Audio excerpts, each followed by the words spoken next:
is also a coach's version. Very cheap, it's only $15, and so the first year if you take this, you'd take the full course, comprehensive 4-part course, and then the years after that, you can just take the rules changes course, which is like an hour long, pretty much, Bill? This year it's not even that long. Oh, because there's many changes this year. Great course because it not only has a lot of videos and they explain how to actually go through and interpret, but then there's questions with videos at the end, so that can further help to develop your understanding of the NFHS rules. If you choose to take that rules course, I just want to mention one thing. At the very beginning of the course this year, Jim mentions that it is the USA Cheers recommendation that modified teams do not do tosses.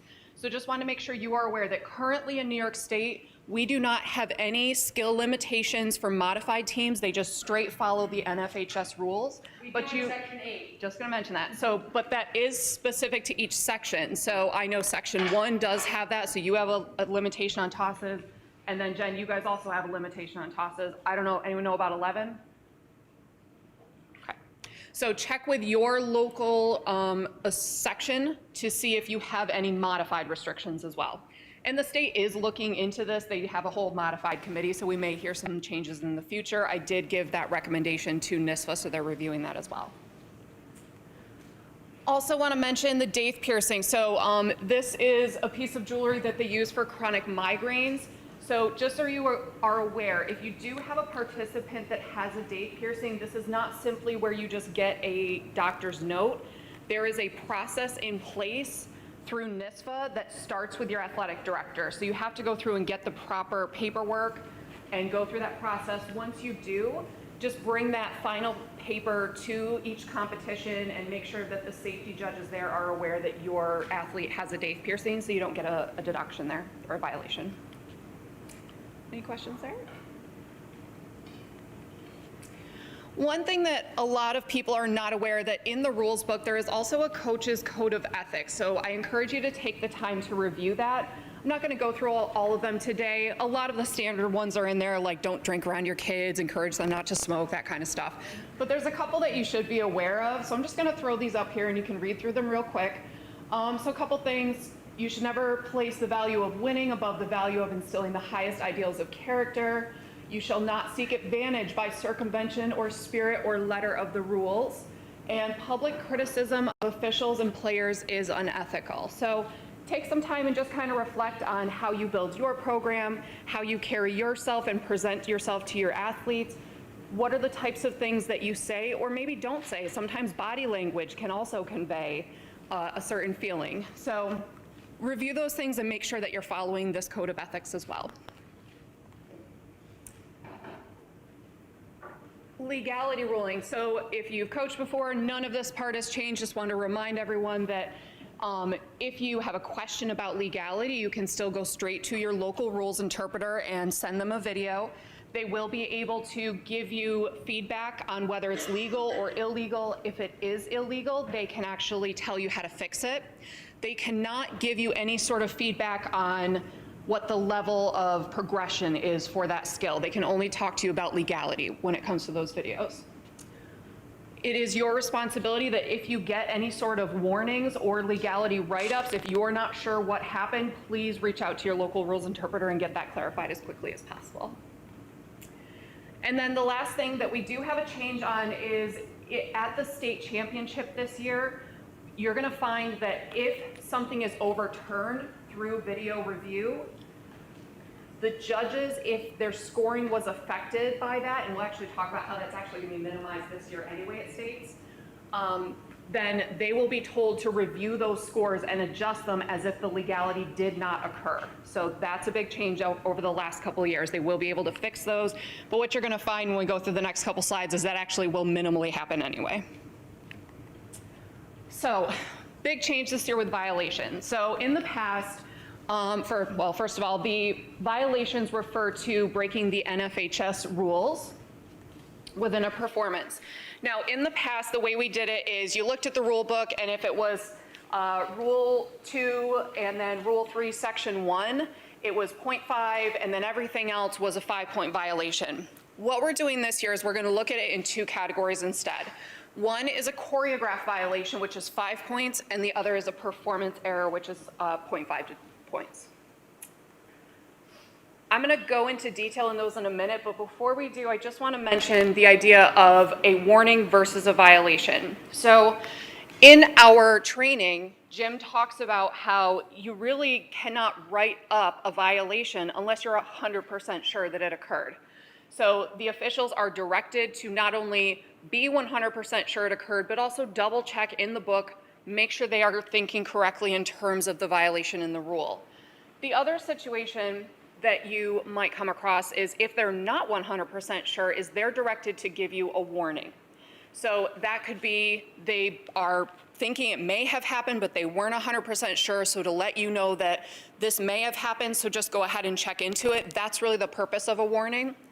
Also with a warning, and we'll go through this in a little more detail too, is if something is coming really close to becoming a violation. So let's take a look at an example of that. So on the left, you can see that the flyer is inverted and they're holding her just above prep level. And so that is legal, but on the right, you can see that she's being held statically at extended position while she's inverted, which is illegal. But I want you to take a second and think about the one on the right. What if we actually change the body position of the flyer somewhere down in here? So in order for this to be illegal, it has to be extended. So we are having extended. But once you change her body position, the inversion part kind of becomes a little blurry. It's a gray area. So the judge has to see that the flyer's shoulders are completely below the hips. So if her body position somewhere between 45 and prone, that becomes blurry. And so this could be a situation where a official gives you a warning just to let you know, hey, you're coming close to being extended inverted. Another way to look at this is that she stays in that position, but the flyer or the base's hands come somewhere around here. Well, to be extended, you have to be above the head. So this becomes that kind of gray area where they will also give you a warning just to let you know that you're coming pretty close to having a violation. That way you can fix it for future performances. So that's really the point of the officials giving you a warning instead of a violation or nothing, just to help inform you basically. Any questions on warnings? Casey, Yes.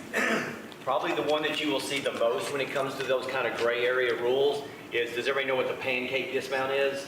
So the rule is you can do the pancakes, but they have to initiate from prep level.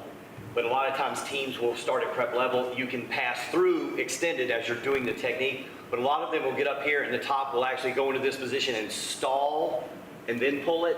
And if you stall too long, you are now pancaking from an extended position and it becomes illegal. So that gray area really comes into play with that skill in particular. So just be careful if you use that it's continuous movement passing through, not stalling it. I always tell coaches, the more you try to make it look a certain way, don't be mad if they penalize you because it looked a certain way. So just keep that in mind. So let's dive into choreographed violation. So this is a violation of a skill that's actually choreographed into the routine. It was intended to be that way. So it was actually designed to be performed illegally. These are going to be cited per NFHS rule, not per person or per group. So if you have a violation that's choreographed for performing a skill a certain way, and then you have the same skill done later in the routine, they're not going to give you another 5-point deduction. They're assuming that it was the coach had a misunderstanding and they choreographed it in, so they don't get that double violation there. Now, these skills, just like in the past, are going to basically the panel judges will be informed that you had a choreographed violation. So the safety judge will turn to the panel judges and say, please don't count that skill.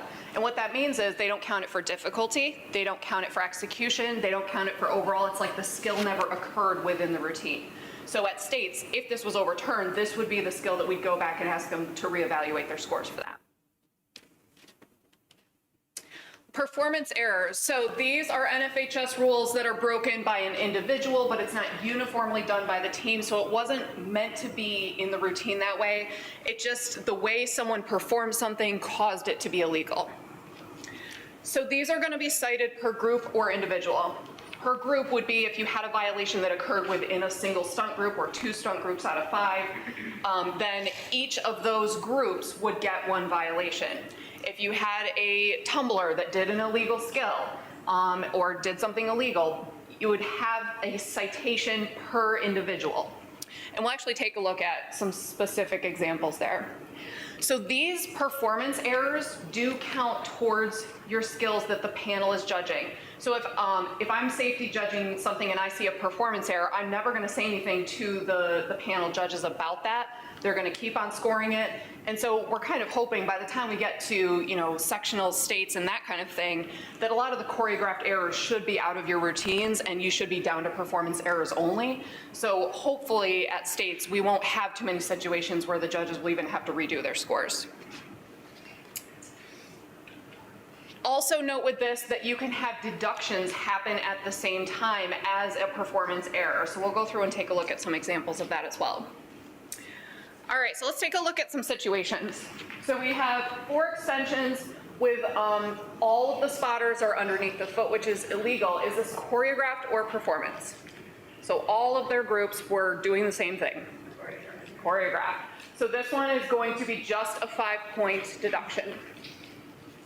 4 extensions with 2 spotters underneath the foot is a performance error. So there were 2 of them that were doing that, so it would be 2 groups, and so that's going to be a deduction of 1. Make sense? Double brace flip with 11 athletes. How many people do you need to do a double brace flip?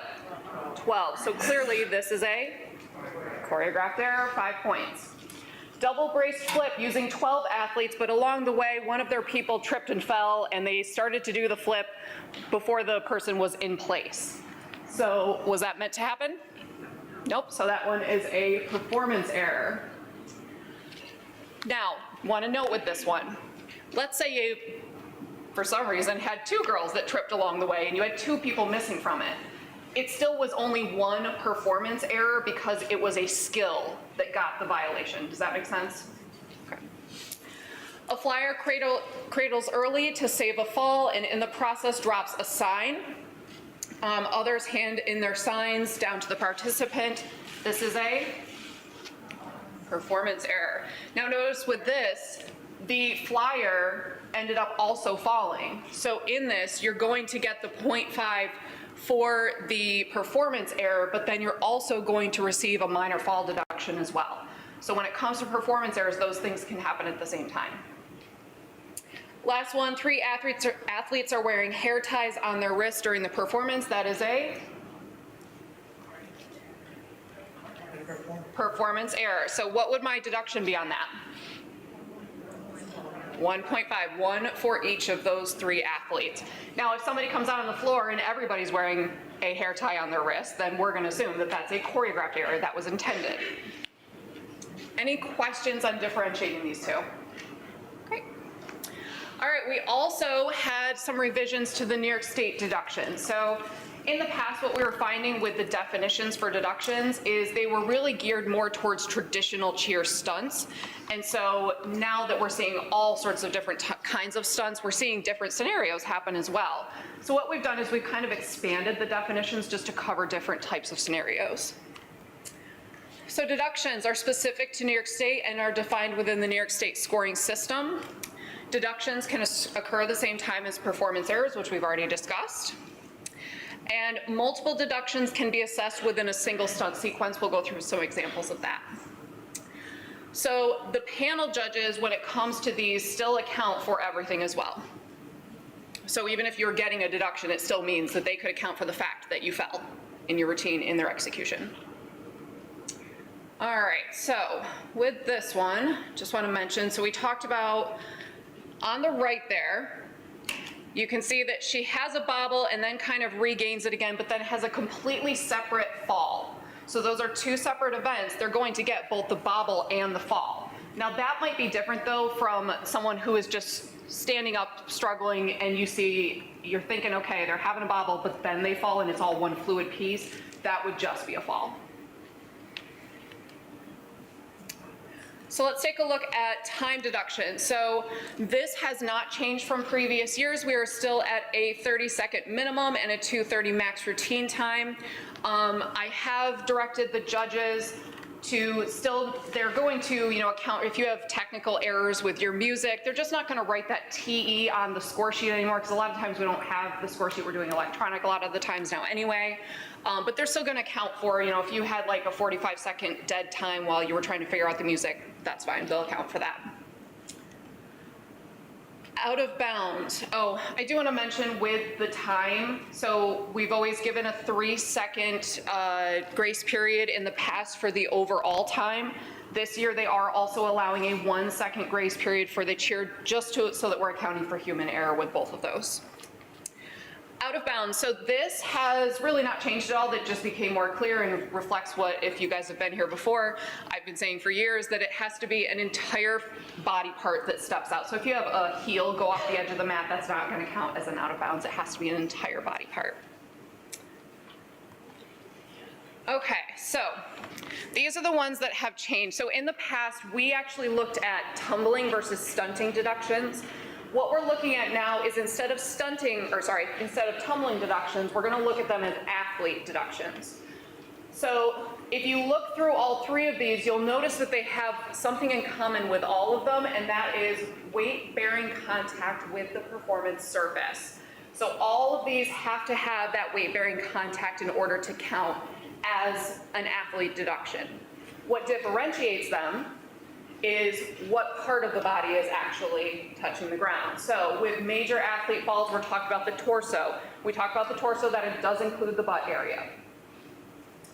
Minor athlete falls, we're talking about elbows and knees. And then the tumbling touchdown is the one that's specific only to tumbling, and in fact it's specific to airborne tumbling. So you cannot get a tumbling touchdown on a back handspring. It has to be aerial tumbling. What I do want you to notice with the minor and major athlete falls as well is that they don't just apply to tumbling. So you could have someone do a jump and then they land but they fall on their butt.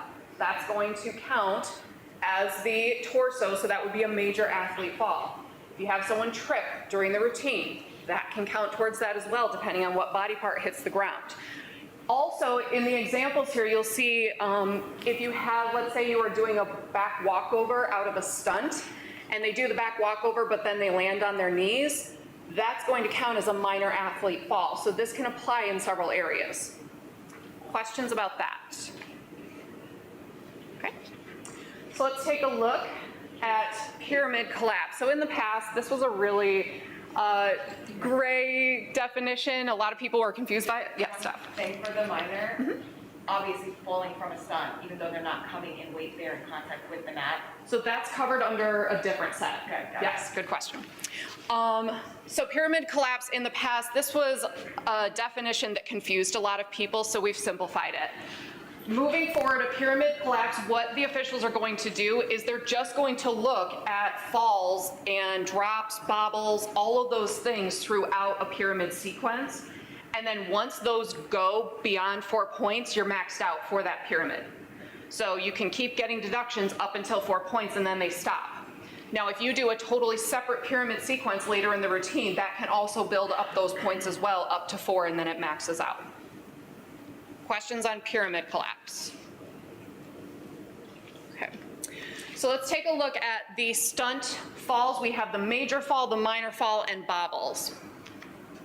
So with these definitions, really they've just expanded, like I said, just to cover different scenarios. So the first one is dropping to a compromising position that are not listed under minor building falls.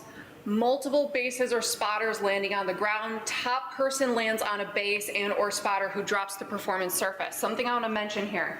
It does not mention which part of the base has to touch the floor. It's the fact that a flyer has fallen on top of them. If they just put a hand down and they have the flyer on top of them, that's going to be a major stunt fall. If they don't have the flyer on top of them and they just fell to the ground, that's different. Top person, oh yeah, go ahead. And by the same token, where it says top person lands on base, and/or spotter who drops the performing surface. So just remember, the top doesn't necessarily have to touch the ground either. If I fall as a base and I'm on the ground and the top falls on me and technically doesn't touch the ground, that's still going to go in the 1.5 because you're both on the ground, even though technically I may not be touching it because the back spot did their job and protected me by being underneath me as it falls. Okay, so if you get that, don't go, well, she never touched the ground. If she's on the base, she's on the ground, okay? Top person's head, neck, back, or shoulders. Bottom unintentionally come in contact at any time with the performance surface. And tosses that do not land in a cradle position, upright or inverted landings. Note with this, if you have a situation where it also was illegal, then you could also get a performance error in addition to this as well. Minor stunt falls, dropping to a load, cradle, prone, flat back, or early or unintentionally. It's not a timing issue. Top becomes weight bearing on the bracer in a pyramid. Bill, do you want to talk about that for a sec? So this is basically one of those where you've got basically two types of connections. You probably have hand, arm for the visual, or you probably got some kind of foot, a hitch, a straight leg, or what have you.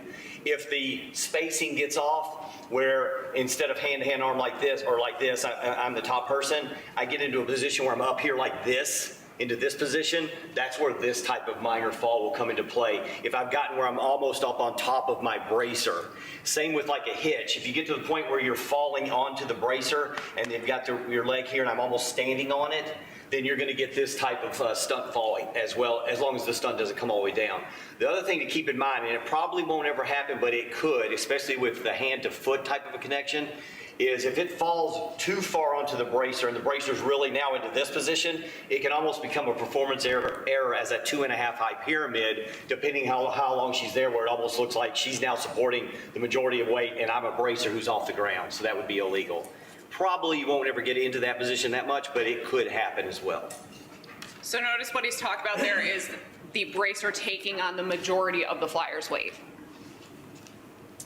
Base or spot landing on the ground. Stunts that drop and support is below prep level.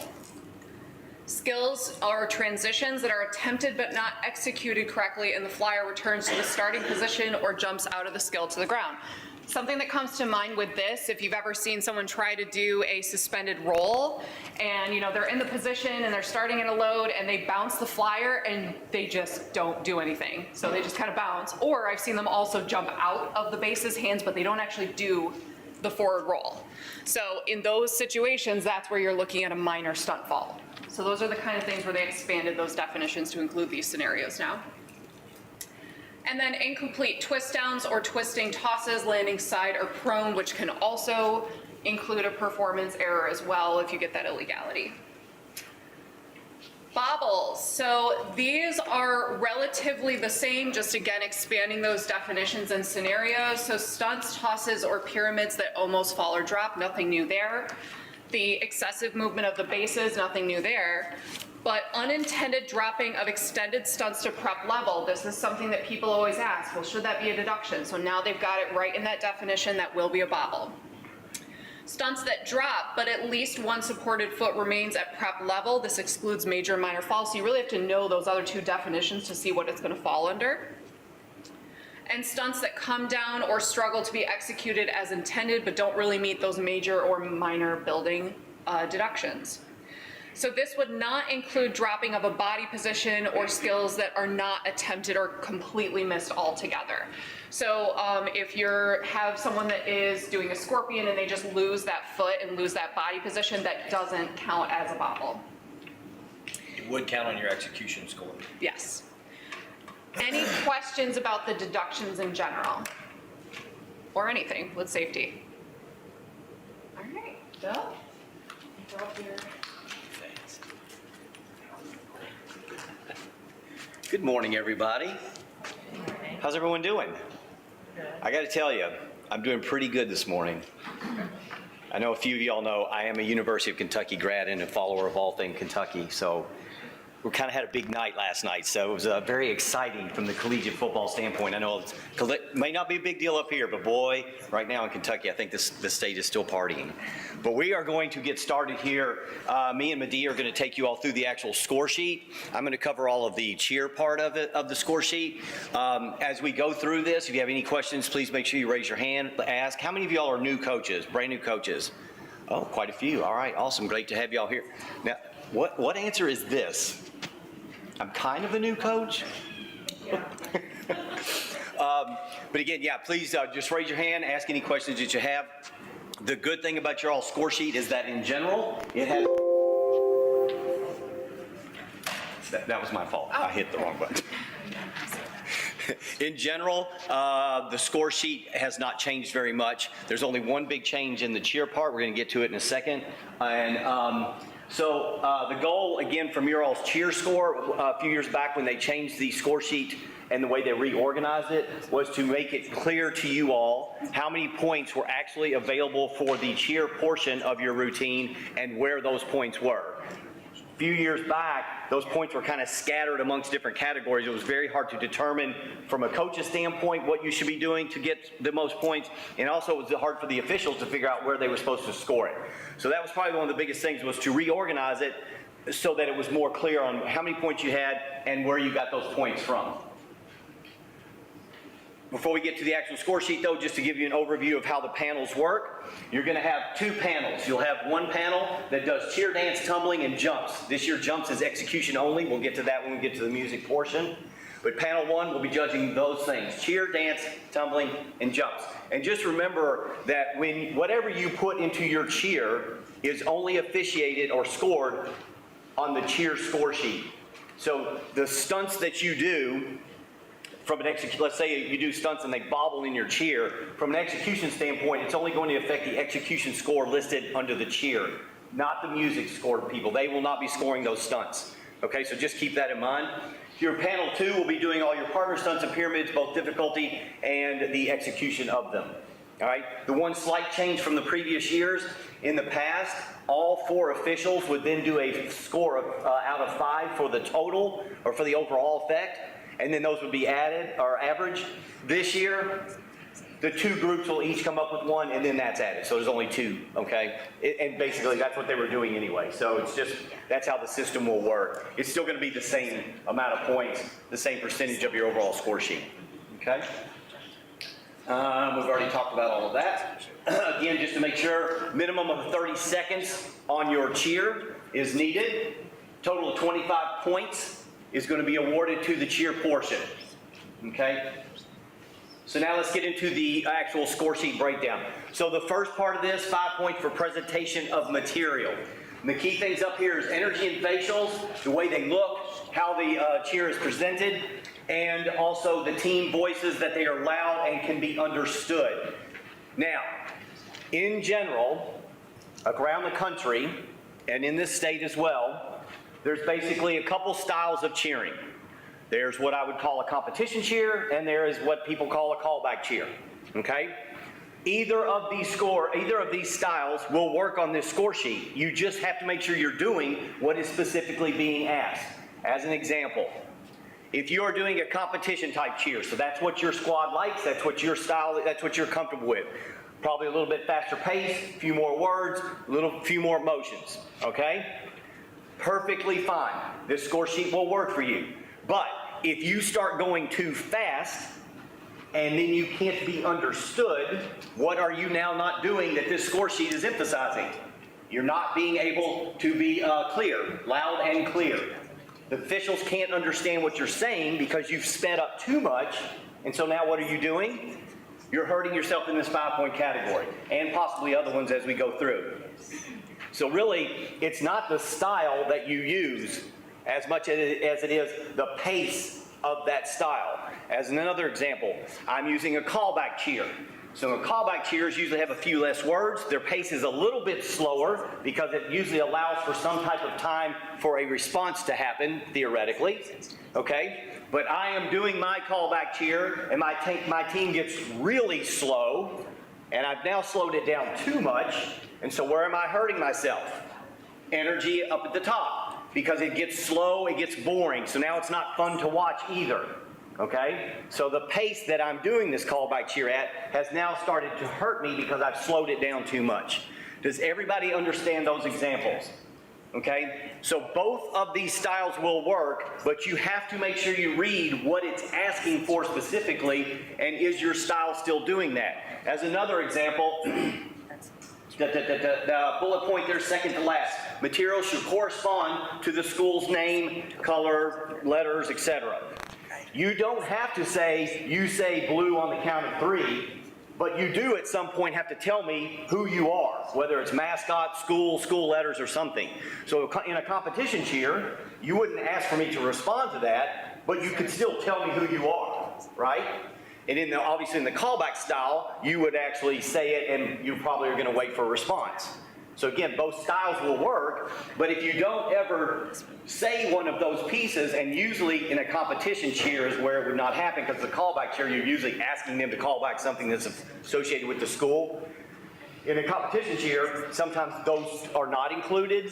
If you do that style, make sure you include them, okay? Because it's telling you it has to for this 5 point, or part of this 5 points, okay? Everybody understand that? Everybody good with this 5 points? One thing I do want to emphasize too is that the cheer is going to be a little more subjective, and that's okay. There's nothing wrong with that. Even on the music side, with scoring grids and breakdown of whatever and all of that, it's all still subjective. Ask the all-star world. Okay? I used to be involved with that greatly when they were making all the different levels. So you leveled out everything and you try to grid everything, you're still going to have subjectivity. The cheer is going to have subjectivity within it. Your job is put your team in the best position to feel comfortable with what you're doing so that you can present your team as positively as possible to the people who are scoring. Okay. The motions are now going to be included in this presentation of material, which was new from last time. Key thing on the motions, again, it doesn't matter what style you're using. Okay, I don't care if you only use a punch motion or a T motion because you like simple, clean motions like that, or if you like K motions and broken arrows and broken T's and that kind of stuff. What matters is the placement correct? Is it sharp? Do they stay in place long enough so that you can see that motion before you move to the next one so that it doesn't look like they're all run together and it becomes very swingy? Okay, that's the key part. So again, it's not telling you what style, it's not telling you what type of motions, it's telling you how they have to look. Okay? It doesn't ask for a certain number of them, and it doesn't ask for what kind you're supposed to use. That's up to you. All right? But it is asking you for certain things, how they look, are they synced, etc. Levels, all the same, that kind of stuff. Okay? This is the new part. So now there is 5 points for difficulty of practical skills. All right? So this is going to allow the officials in a better way to reward teams who are more talented than other teams. Easy example, team comes out, they put up 4 straight up extensions, nice and clean, lines are good, holding sign, whatever. Next team comes out, they do 4 full up extensions, nice and clean, lines are good, signs right. Everything is equal. In the past, your score sheet didn't really have a specific place to reward that team, okay? And now it does. Now, in regards to the word difficulty, though, it's not the same logic as the difficulty you have in the music, where you have the big color grids and the numbers and the top 3 and that, which we will get to. This is all about the cheer part, and it's comparative to a standard plus and then it becomes a comparative to all the teams that are going. Okay? So I've had some questions at the other trainings. What if I have 1 full up extension, but I have 4 stunt groups? That's fine. Use it at some point in your cheer if you would like. It's going to help you. But if another team comes out and does 3 of them, they're going to score higher than you in that category. Okay? But there is no set standard. If you do this, you get this. Okay? It's more of a standard of what are you doing within the cheer. But the key word about the difficulty is practical. And what that means is, are you doing skills that are difficult, you're trying to get through difficulty, but not taking away from the other categories? As an example, a brace flip would not be a logical pyramid to put into a cheer. Because, first of all, it takes 12 people probably, Secondly, at one point, you've got people upside down. You've got, a lot of times the two bass groups turn into each other, so now they're not even looking forward and projecting their voices forward. So you're hurting yourself in loud, clear, possibly energy. You're not able to spread the team out in the formation because they all have to come in to build that pyramid. Okay? So an inverted type pyramid wouldn't work. And as another example, let's say you put up 4 or 5 inversions at prep and you hold them as a static stunt, and then you drive up and pop them to extended, okay? Or let's say pop them to prep, whatever. You pop them to an upright position, all right? Would that probably be a practical stunt for a cheer? No, because again, you've got multiple tops upside down. Usually, the way you would do an inversion, they would be looking away from the crowd because you're going to pop them to an upright position when they'll be looking at the crowd, right? So they're not even looking at the crowd.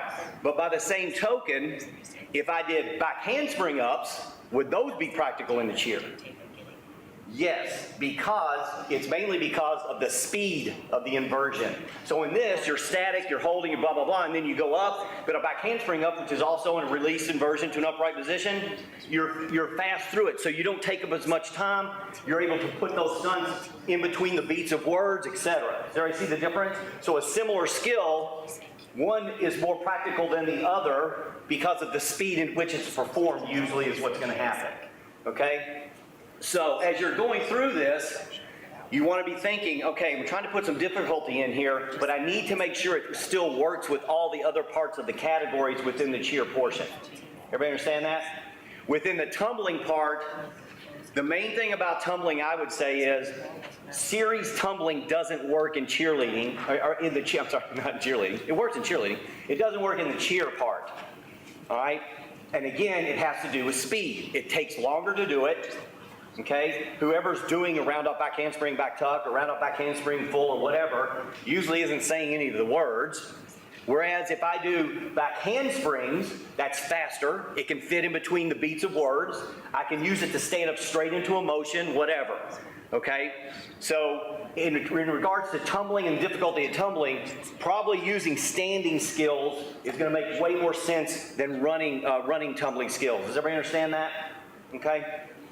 Any questions on this difficulty part? And I think I just covered the next slide. Yep, I did. But again, here's just some examples. Good things is like single bass stuff. Spinning stuff makes sense because you're able to do it fast, and again, you'll be facing the front. Some body positions don't work, like air vest doesn't work real well, scorpion, needles, those kind of, well, needles illegal. What's the scorpion, what's that other one? Yeah, yeah. Scale, thank you. It's the scale. But liberties, extensions, those work well. There's stunts that are straight up and down, face the front. A heel stretch could work depending on how you hold it, because you can still hold palm in the other hand. But in general, that's what you want to think about. And then there's examples of what's not practical, and we just went over some of those. And same here with the pyramids and the tumbling. So everybody good on that 5 points? Key thing to remember is it has nothing to do with your scoring grid that comes into the music portion. This is all about what are you doing, and are you still able to answer all the other questions being asked from your team about the cheer for those other categories, okay? Okay, now, because you have that 5 points in difficulty, this 5 points becomes all about the skills and how they're used, all right? It used to be they would try to reward you with difficulty within this, and it was difficult because there was no definition on how to do that. So now you've got that 5 points. So this is all about the skills that you're using and how you use them. And that can be multiple things. The timing of when you use them, what are they doing while they're in them, okay? And do the skills accentuate the entertainment value or the practicality value of the cheer depending on what style you're using, as opposed to taking away from it. And again, really as a coach, the thing you want to be thinking about is no matter what you're building within the cheer, does it hurt my pace? Do they slow down because they're worried about the skill? Or does their voice drop a lot or become where they can't understand what's happening, what's being said?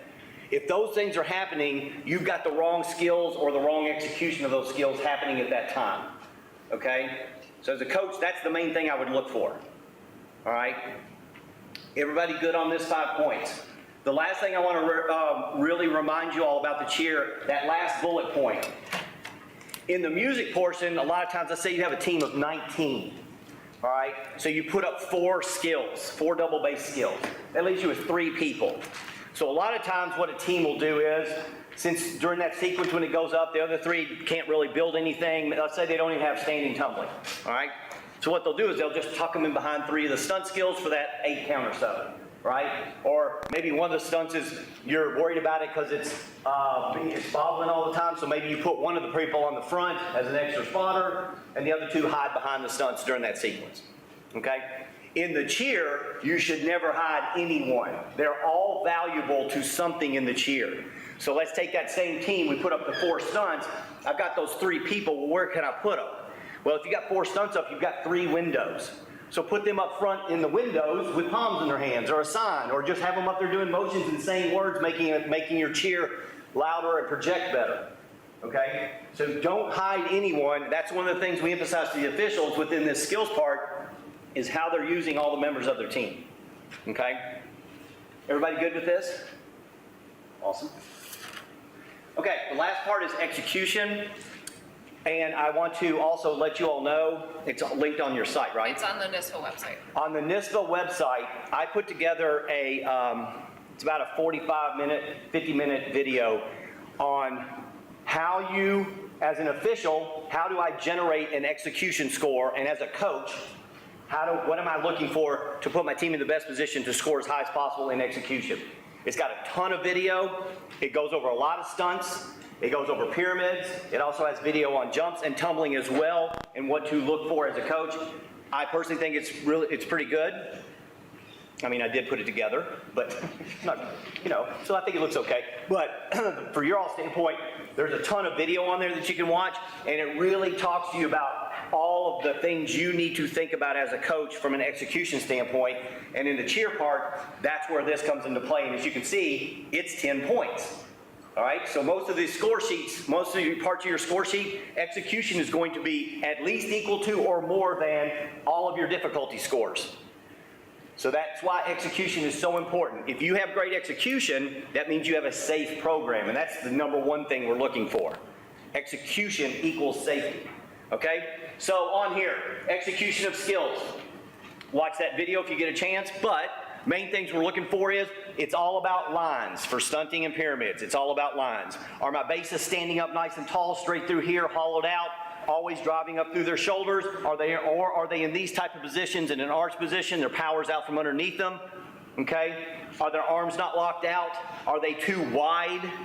Okay, all of those things make a weird line. It doesn't make a straight up and down line. For your top person, regardless of body position, you're looking for them to be lifting up through their shoulders, hollow through their torso, rib cage is expanded, okay? And then flexibility depending on what body positions you're doing. You don't want to be doing heel stretches like this, all right? If you have great ground up liberties and nobody has flexibility to stand on the ground and do a heel stretch, but you have great ground up liberties, what should you do?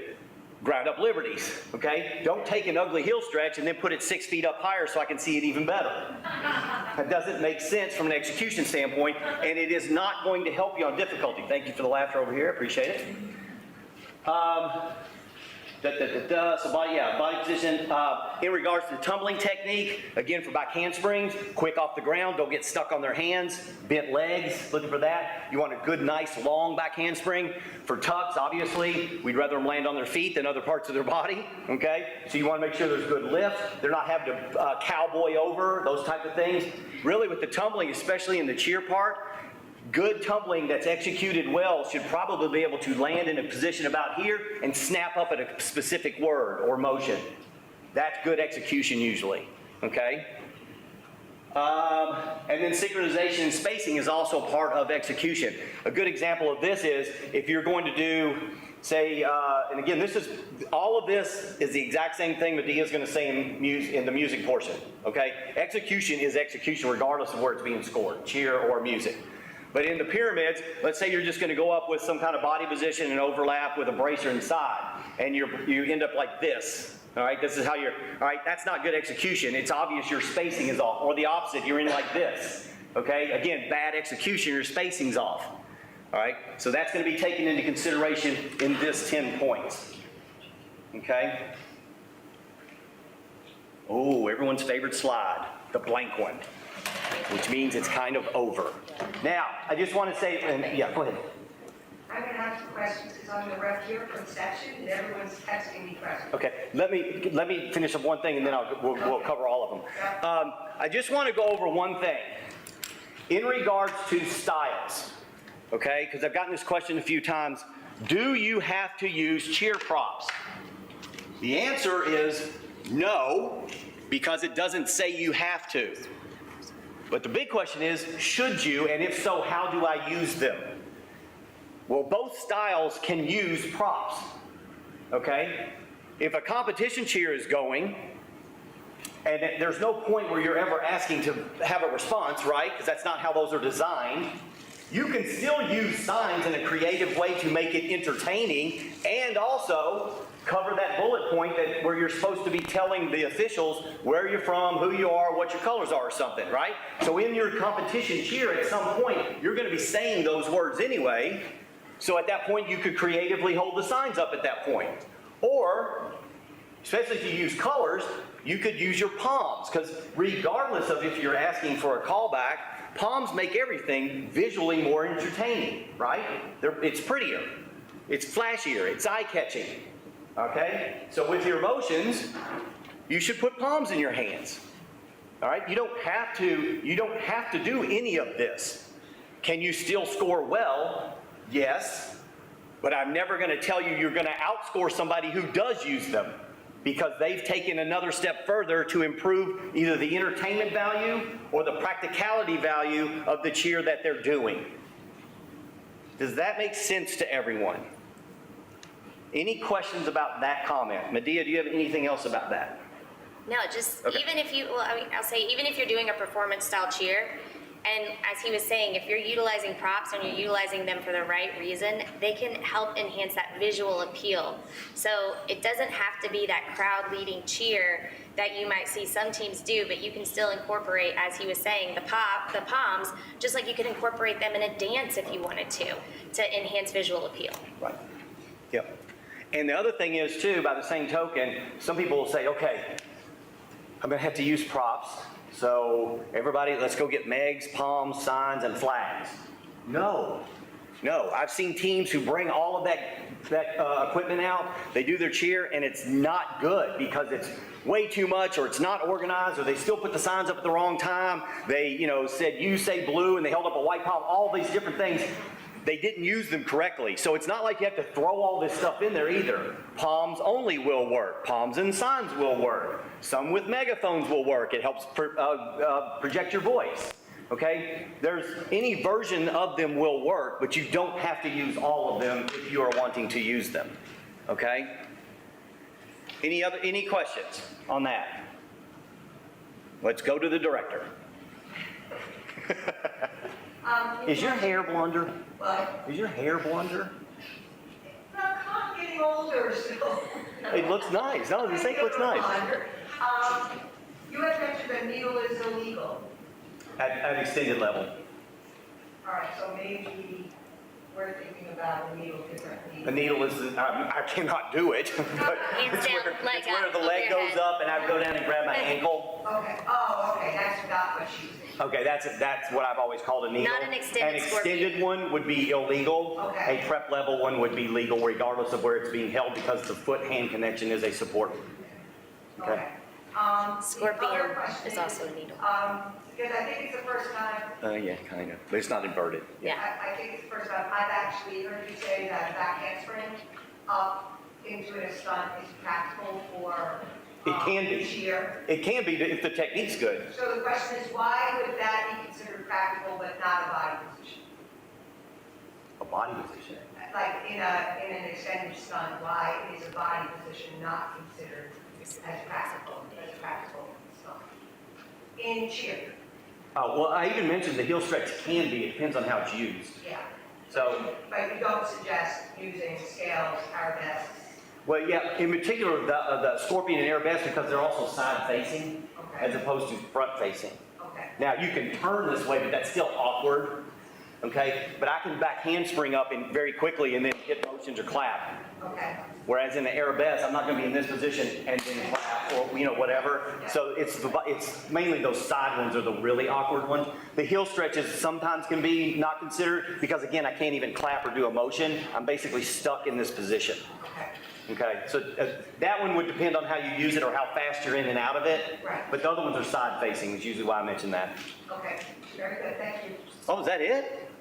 Wait, let me check, but I think, more will come in music, don't worry. That's it, okay now. Okay, so again, I highly recommend if you when you get a chance, watch the execution video. I think it will help you all better understand what you should be looking at as a coach on what skills I should be putting in or what skills should I be avoiding.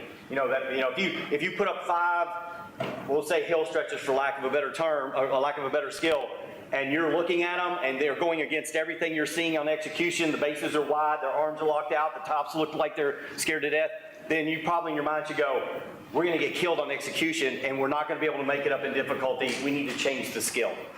Okay, that's how you should be evaluating all of this stuff. Okay? All right, that does it for cheer. Thank you. You're set? Yeah. Okay. Hello, everyone. I recognize some faces when I was here for game day. It's half faces. They're all half. Well, yes, I recognize some eyes from when I was here for game day. But I'm going to be going over the music score sheet. So let's go ahead and get started. So the goal of your music section now is to have an emphasis on execution. And what this does, as Cowboy has already mentioned, is this is to help improve safety of your athletes. So now when you guys are at practice, you can be focusing on safety and progression because execution has a bit of a higher weight on the score sheet.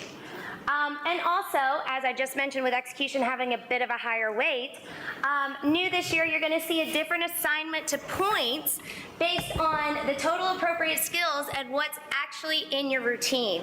So how many 8 counts are required to do certain skills is now going to matter based on the point values. So the overview of points and explanation of the music portion. Building skills are now 50 points of the 70 points of your music section. And we'll go into a breakdown of where those points are coming from.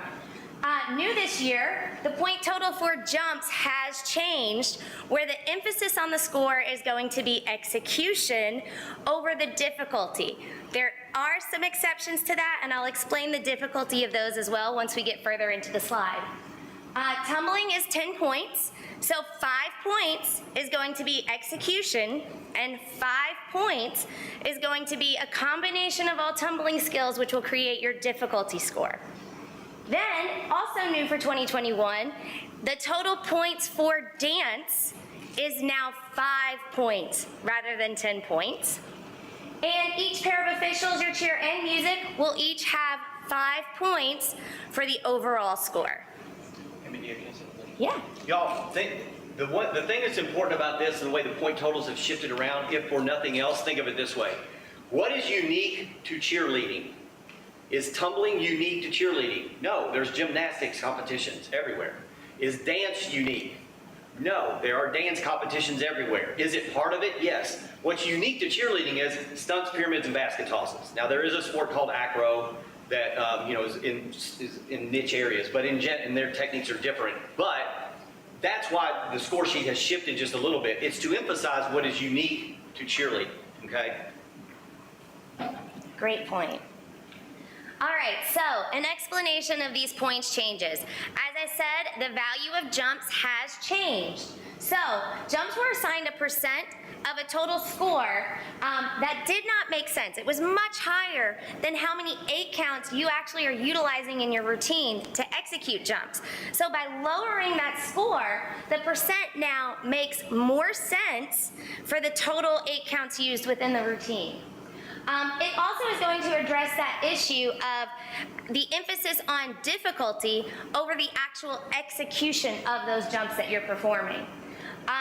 Point change for dance. Same thing. Most of us are using minimal 8 counts, somewhere 2 to 4 8 counts maybe, for your total dance. So the percentage of a 10-point score does not make sense when it pertains to the amount of time in your routine you're actually performing dance. Points change for execution for stunts and pyramids. So again, we're about to go over that as I go into the stunt slide. But the execution score is 15 points, where your difficulty score is 10 points. And this is to emphasize not only execution, but help you guys as coaches making cheer a safer sport. Because now you're going to emphasize safety and have a better chance of being more safe as coaches at your practices by having a higher emphasis on what you're going, how you execute the skills versus striving to hit those most difficult skills on the progression sheet, having those execution errors, and potentially creating a safety issue for your team. And overall, this should develop a better routine with more confidence from your athletes.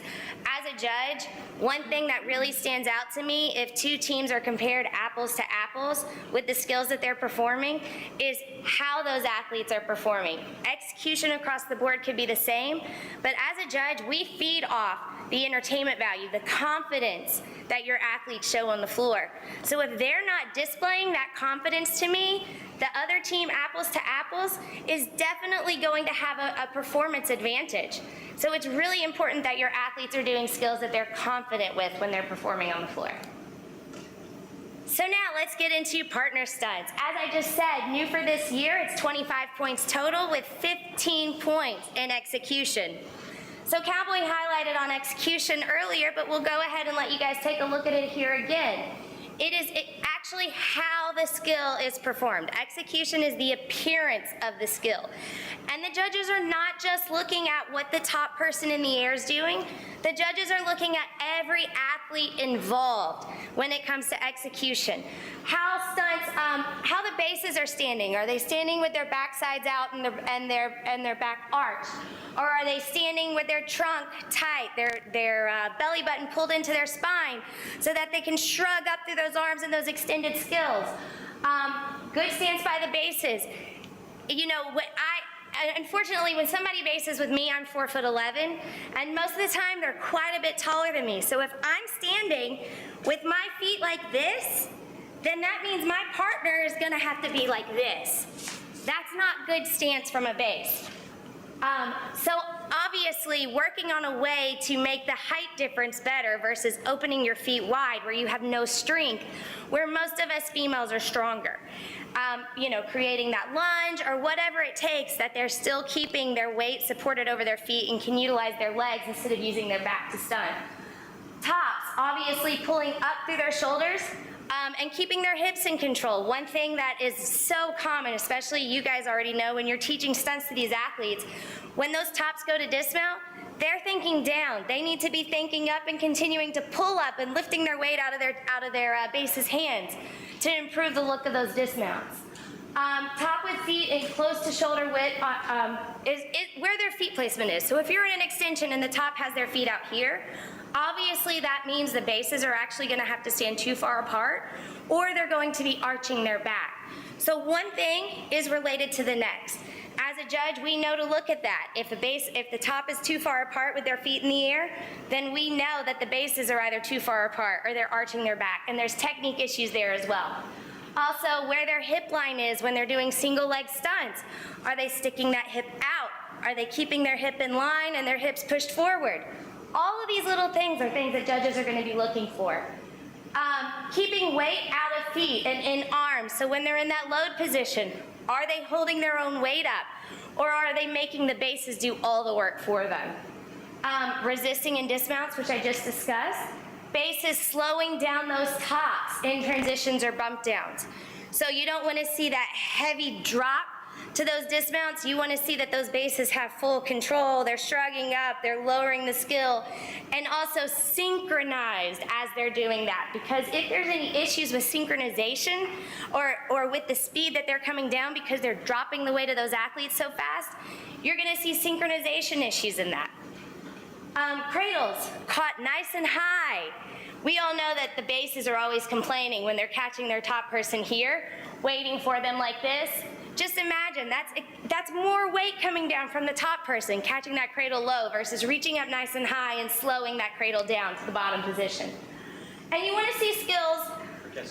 Oh, go ahead, I'm sorry. I'll catch it soon. You want to see skills that look good, that make your team look good, that they can perform clean and confident on the mat and not shaky, bobbling, movement from the bases, anything like that. That's the type of skills that you need to be focusing on putting into your routines. Go ahead. Yeah, the bullet point there, release point of an inversion where it says 90-40 flat. Okay, this is one of those things where we're talking about those straight lines. So this is straight lines and these are straight lines. These are not straight lines. Okay, so when you're doing inversions, whether it's you're inverted here, you want to try to make this as tall as possible. It makes the release easier because the power drives up through the entire body of the top person. Okay, and that makes it easier for your bases to drive higher. But also, the skill itself looks much better than if I'm holding at a 45-degree angle and saying, oh, we're inverted. Okay, also, the more you get from this position to this position, then when I release, the feet drive straight down, and so my release becomes being caught at a lower point and then pressed through extended. So that's what that's talking about there. 90, 45 not as good, flat good, because again, it's a clean line, and that's a flat or a prone position as opposed to inverted.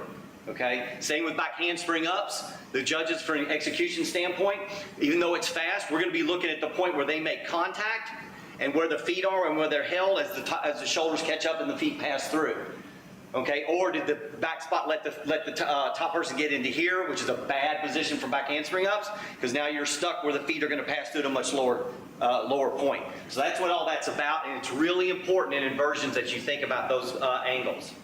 And I do have to add, for inversions, not only do those angles matter when it comes to execution, but those angles could potentially also affect how those stunts are seen by the judges when it pertains to difficulty as well. Right. And as I've already covered, synchronization from beginning to the end of stunts matters. So when you're teaching those skills, and I know some teams have to do that double bounce, well, automatically right off the bat, if you teach your stunts with a double dip before it executes a skill, your timing is already off. So again, this is going to allow you to focus on progressions now, with the weight of execution being higher than the weight of difficulty. So here's a breakdown of how the judges are going to look at your skills. And this is their suggested areas to score you in. So in order to get to that 10 to 15, everything execution-wise, basically, to sum it up, needs to be perfection by most or above average. So most stunt groups are showing proper technique from bases and the top person. All tops are performing the same skill in the air. Flexibility. If you're incorporating an arabesque and the leg is low by one stunt group, by two stunt groups, the more stunt groups that have body positions that are off or heel stretches, and you've got one that can grab with both hands and hold a heel stretch and the others are holding way out here, maybe not even able to grab that foot. These are all things that could affect whether or not you could fall into this above average execution score.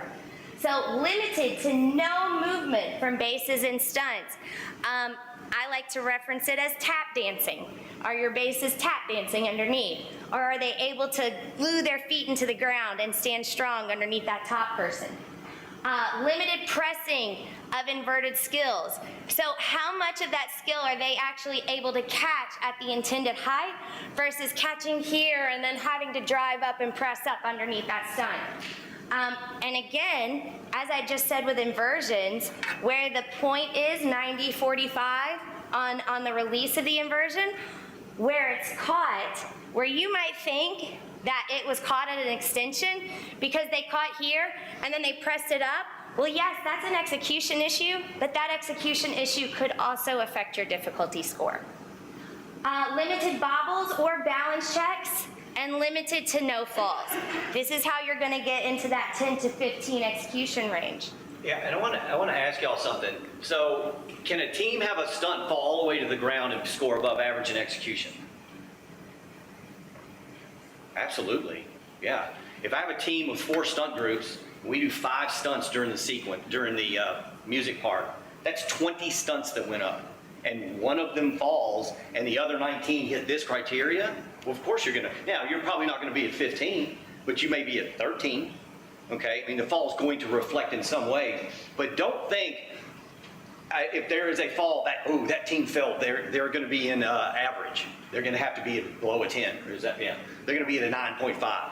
No, I mean, depending on the total number of stunts that are done and the execution of all the other stunts and what those look like can make a big difference. Again, they probably won't be at the 15 anymore, but they definitely are going to be above the 10. And, you know, depending on what everything else went on. So just keep that in mind. The total number of stunt groups, the execution of all those stunt groups can override one stunt falling at one point, okay? Or maybe even 2, depending on how many stunts they end up putting up and how the rest of them looked. Okay, so a fall does not automatically drop you to an average, okay? It doesn't necessarily drop your execution score that much, okay? It can, but don't think you as a coach are like, oh, that team, there's no way they can now do that. They absolutely can still do it.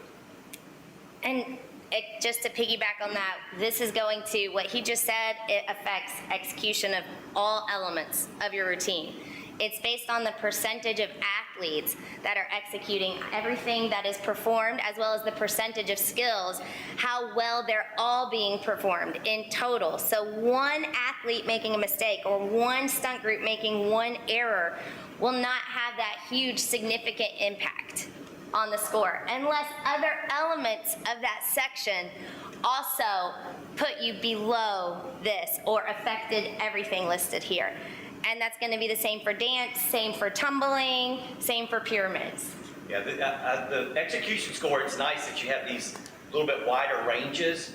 And to be honest with you, I would hope, I'm sure Medina, I'm sure the entire state of New York, I would hope that as you all go through your season, everyone's 10 or above. Because that means all of you as coaches thought about what you were doing and you put together routines that are being performed at a high level. That's what we're hoping for. You don't want to go to a competition to see a bunch of really hard skills that fall. You want to go to competitions and watch a whole bunch of routines hit and be entertaining, right? So I'm hoping that everybody's in the 10 to 15. Okay, but it is nice that even within the 10-15, I've got enough room to move teams around a lot and reward those teams that are absolutely perfect versus the ones that have a few issues.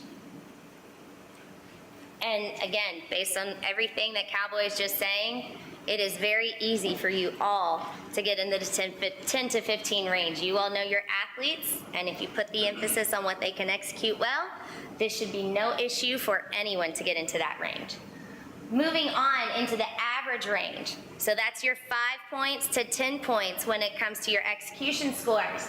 Limited stunt groups show proper technique by the bases. So now you're seeing more errors by more stunt groups in more of the stunt sequence.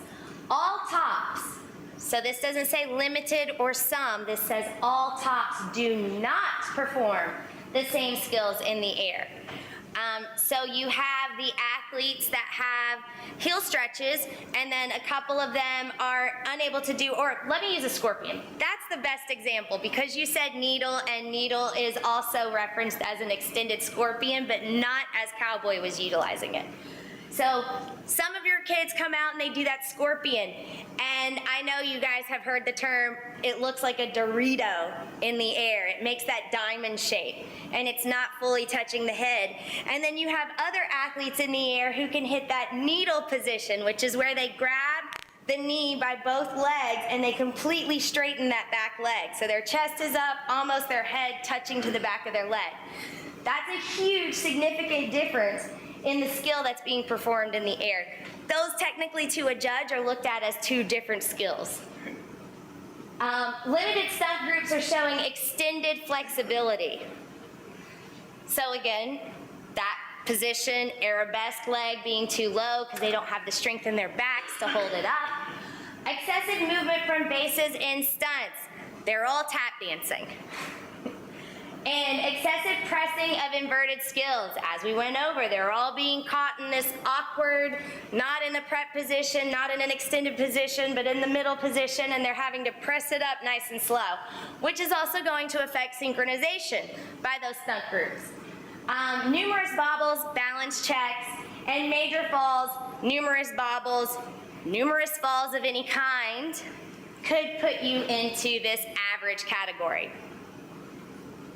And then, of course, below average. I am hoping that there are no teams that fall in this below average category for execution. No stunt groups show proper technique from bases and tops. Oh my goodness, why are we doing that stunt? No stunt group shows extended flexibility. If your team isn't flexible, don't do body positions. There's way more skills on the progression sheet than body positions. Excessive movement from all stunt groups. Keep those feet planted from those bases. If tops are keeping their hips in line, there shouldn't be movement from those bases. Excessive pressing of inverted skills. Again, if we are unable to catch the inverted skills at the extension, take them to the prep. Find another skill that better suits your team in order to get that difficulty. Yeah, that's meaning releases out of the inversion. Does everybody understand that? Because it does read a little weird. It's inverted release skills, whether it's the back handspring up or release from shoulder. It's not pressing an inverted stunt. Okay, it's the release out of it. And then where the skill is actually being caught. Right. Numerous bobbles, numerous balance checks. Again, your athletes are not showing confidence if you're having numerous bobbles and balance checks in those skills. Those skills are too difficult for them to perform. And numerous falls, major falls, and bobbles throughout the routine. Right. And so by the same example I just gave, if you have a team that doesn't fall, but every stunt tried to as hard as they could, they can be in this range without having that without physically seeing one of them fall to the ground. But if every stunt exhibits all of this stuff except for the last bullet point, okay, you could still end up down near here. So as a coach, don't be watching and go, okay, everything stayed up, we're good, we'll be at least a 10. No, it's not just staying up or falling down, it's all that stuff that's happening in between on why it stays up or why it fell down that also counts. Okay, so just keep that in mind as well. And everything that we just went over on these above average, average, and below average, keep in mind because these will also pertain to pyramid with exception of spacing and everything else that comes with pyramids that's not involved with stunts. So this is going to matter when you're thinking about the pyramid execution as well. All right, so now let's talk about partner stunt difficulty. It is 10 points where execution is 15 points. So this is determined by utilizing that stunt progression sheet. And again, if you're teaching through progression, we should be seeing all of you falling into that higher score when it comes to execution. So there are video examples of progression sheet that can be found on the website. So make sure, utilize that as your own personal tool to better your team, better your coaching, and better your experience for competition and for your kids. Think of skills in the teaching progression from the easiest skills you can teach to the hardest skills you can teach. So I know even if your kids are doing double up pull-throughs, you're still warming up with those lower level progression skills, right? They don't just come in cold, stretch a little bit, and then go right into working double ups, right? Everyone's using progression when you're warming your kids up? Awesome. So the number of skills and the variety that you incorporate in your stunt sequences will matter and be taken into consideration when it comes to your difficulty score.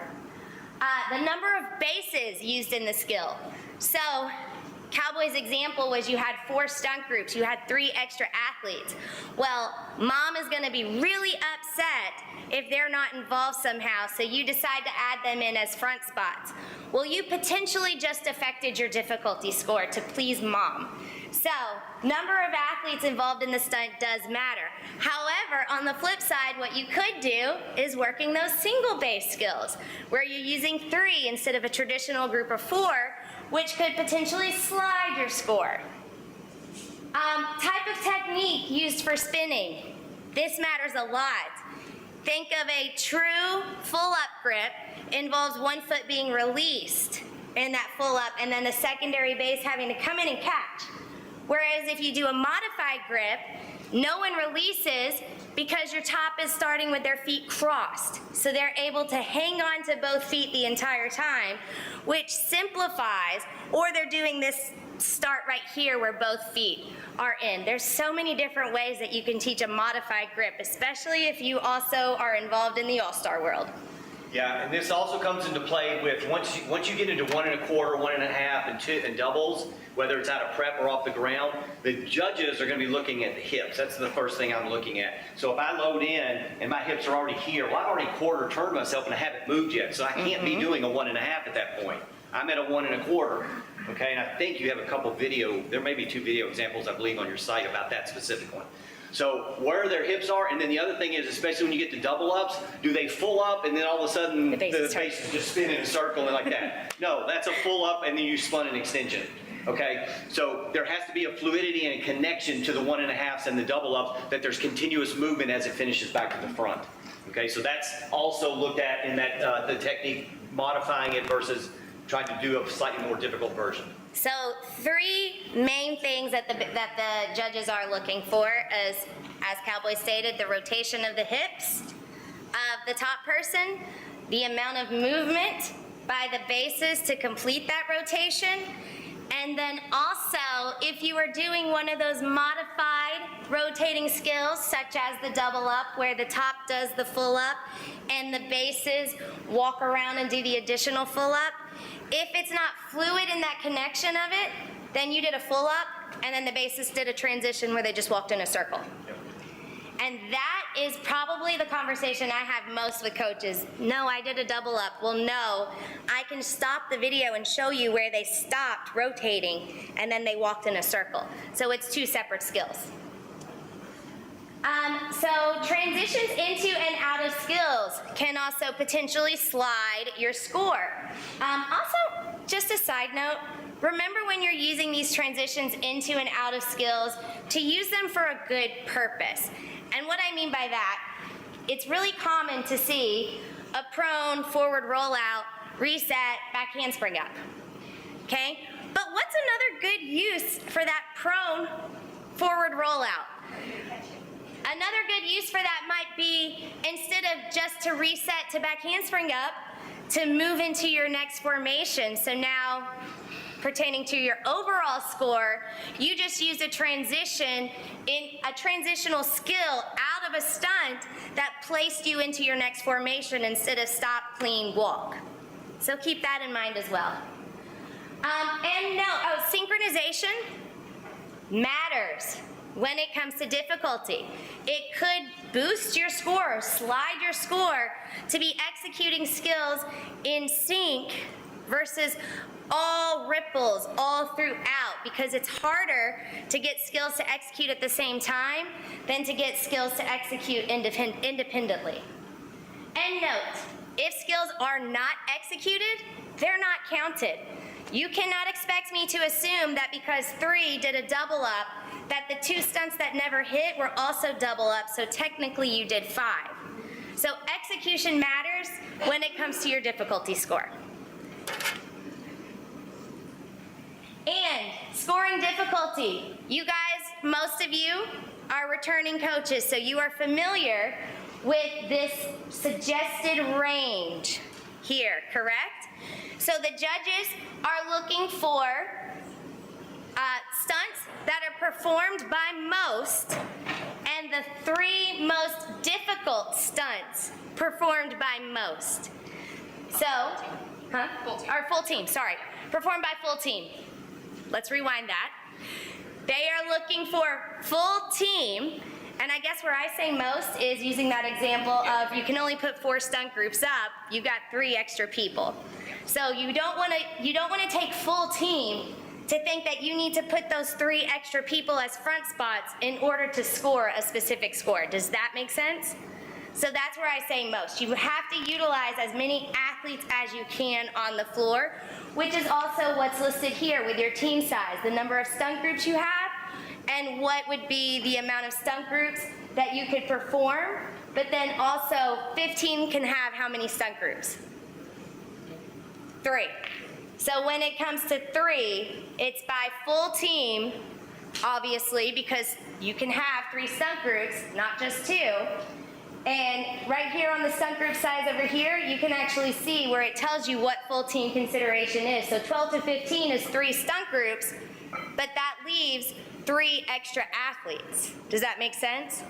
So I think that's my big thing, is I want you guys to understand, don't put those extra athletes as front spots just because that's the word, full team. Use this grid right here.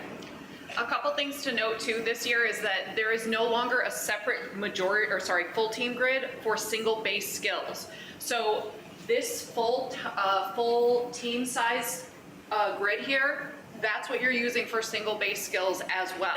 So you're not required to do more because you're choosing to do a harder single base skill. Also with this, if you're doing tosses, so we assume that you are going to use 4 bases for that toss. So what the assumption is that you may not necessarily be able to hit your full team number, but you're going to do as many as you can to do your tosses, but you may not actually hit that number. Does that make sense? So if I have to take, an extra base onto each of those, that's the assumption just for tosses. So Yeah, go ahead. You don't get dropped For using front. because technically you've put a front spot on a basket, but most baskets are assumed to be thrown with that person in the front for additional power. So as opposed to putting the front spot on the ground of liberty where it would drop, baskets won't drop because it's assumed to use that. Is that right? Yes. Okay. Yeah.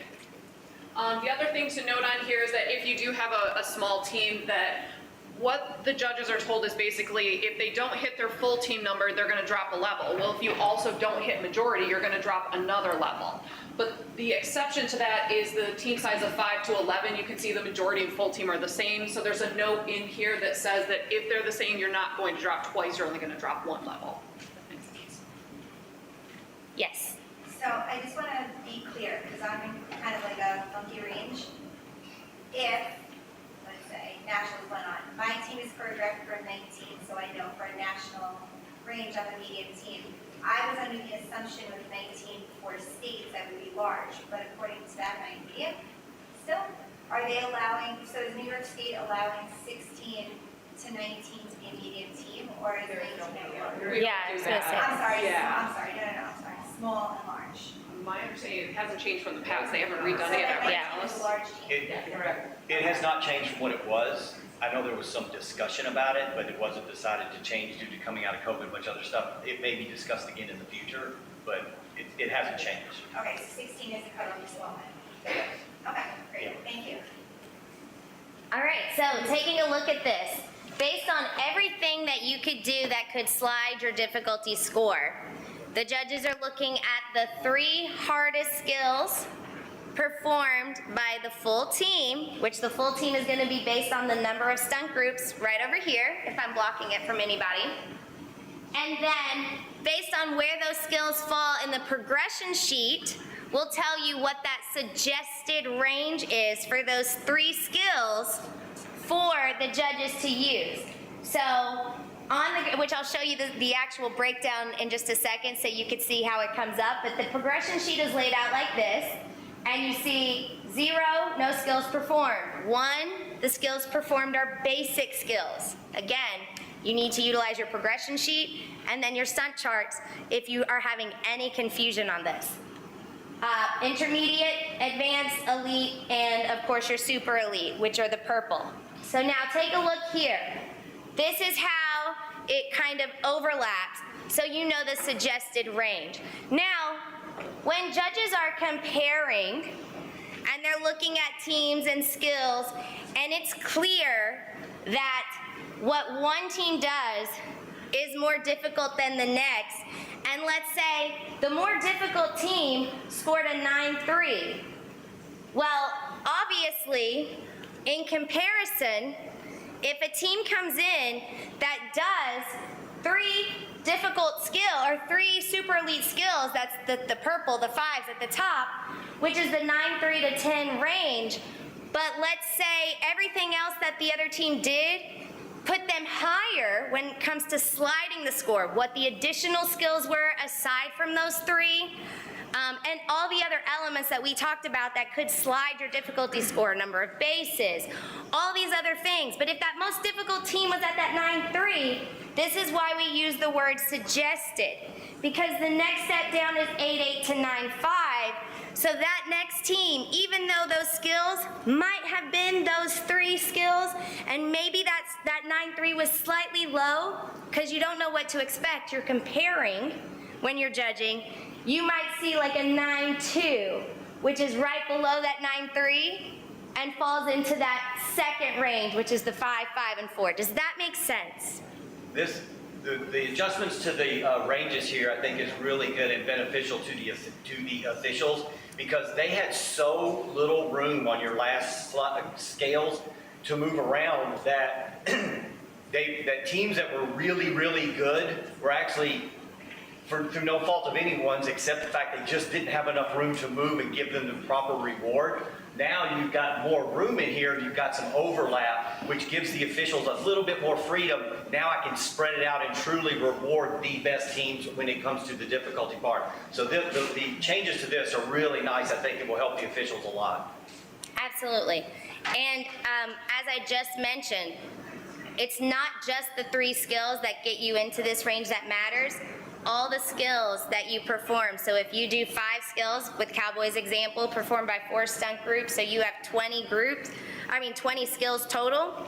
Those three stunts that got you into that range, well, those additional 2 that you performed by your team could slide your score within that range, along with all the other requirements that could be used to slide your score when it comes to difficulty.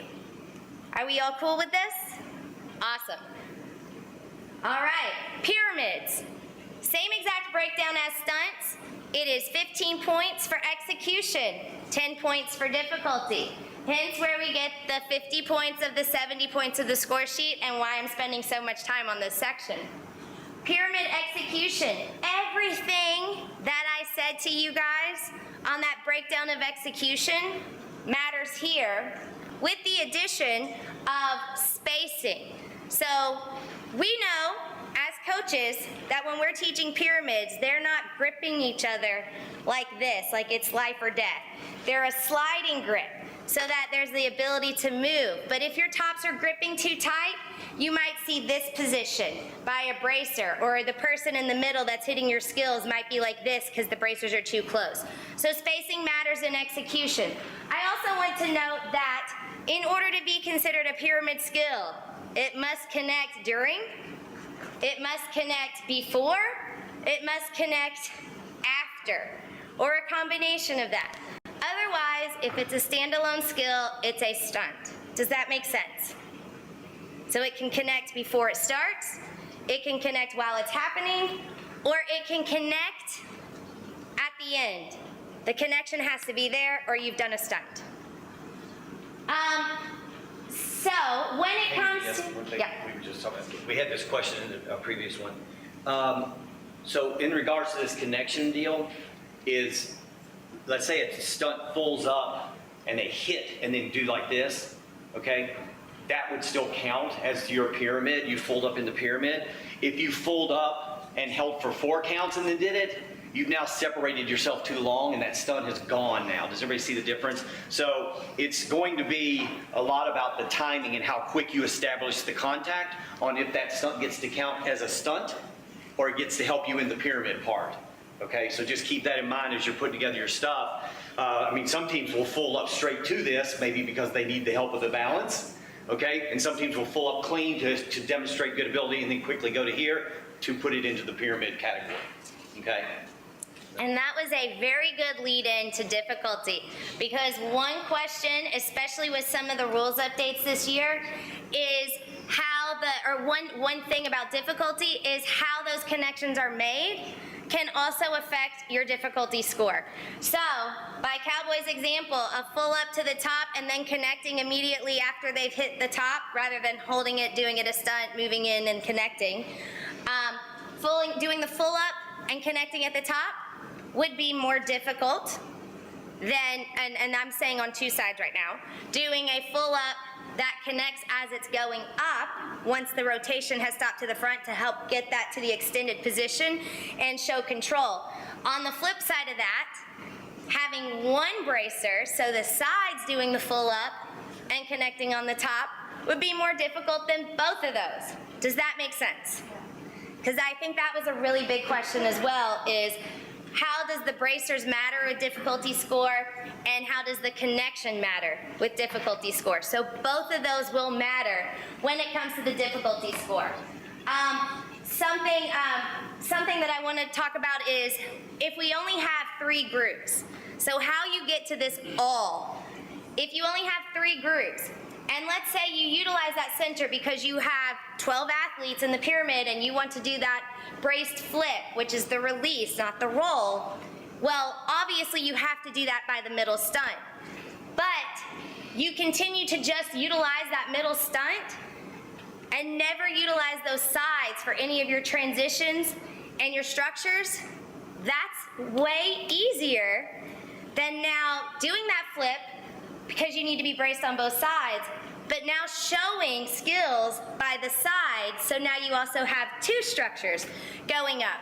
You've actually utilized all 3 groups. Does that make sense? And I know you had more things you wanted to do. The next one he was gonna mention. Yeah, one other thing about the connection, another question we have was, as an example, a stunt group is next to their bracer. They go up, they drop, they do a low to high tick-tock, and then as they catch it, they high to high pull it around and then overlap. That whole stunt sequence counts as part of it because the stunt sequence was continuous as well. So just keep this in mind. If it's continuously moving, it's going to count. If you put too much space in between 2 things, they're now separated. That's basically the way to look at it. So if I'd done a low to high, landed here, then the base turns on a 2 count, and then high to highs it around and they overlap, the high to high is the only thing that would now connect into the pyramid. But if I dip and go and I keep going into transition, that whole piece will now count as the pyramid when you overlap. Okay, does that make sense? So just keep that in mind from your spacing standpoint. Another thing about the other part that she's just talking about, the reason that this pyramid thing has been changed some to force you to use your whole team is because we noticed the last couple of years, and I only see your states. I don't see any of the competitions around the state. I have only seen your states. Is that teams were building a one-braced pyramid with a whole nother stunt group just standing behind it. And it was so weird. It's not what cheerleading should look like, okay? So this is now putting you in a position where you've got to involve all the people, and that's how you're going to be able to score higher, is by involving all of them and not just taking 8 of your 12 or 16 and building one thing because that was what was getting you into the highest range at that time. So that's why the wording has been changed. And then as it says right here, maximizing pyramid visuals, something else, now I just use the example of 12 athletes, and I'm going to stay with 12 athletes. You just did the pyramid where the center does a flip, the sides do structures, but what else can you do with 12 athletes? You can also do whatever is legal as a stunt that's legal braced with 2 separate pyramids happening, all single based. So now these are all ways that you can utilize all athletes when you have 12 on your team in a pyramid. And the 3 hardest skills that are performed, just like with stunts, is how you're going to determine, is how you're going to determine where you're going to fall when it comes to that difficulty score. So, extra bases. Are you using extra bases to perform the skill? Again, that doesn't mean throw them in as front spots to fill the space. If your full team number is only 3, well then doing those 3 stunt groups or breaking off into those single base groups is sufficient. But it's how you utilize and who you utilize to do those structures that will also matter. Suggested ranges are obtained by the combination of the 3 hardest skills that you perform in that pyramid, after accounting for the number of bases for each of the skills and the number of flyers performing the skills. So this is where I said you might have to use that center athlete only for that flipping pyramid, but then utilize those sides so that you're maximizing the number of flyers utilized to help drive your score or slide your score. Sorry. And maximum number of flyers perform the skill, not bracing, dictates the level.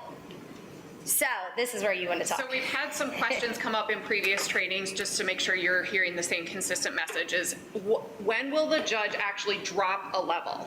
So if you think about the situation that Medea talked about, where you have 3 groups, so you have a team of 12, and you do a double braced flip.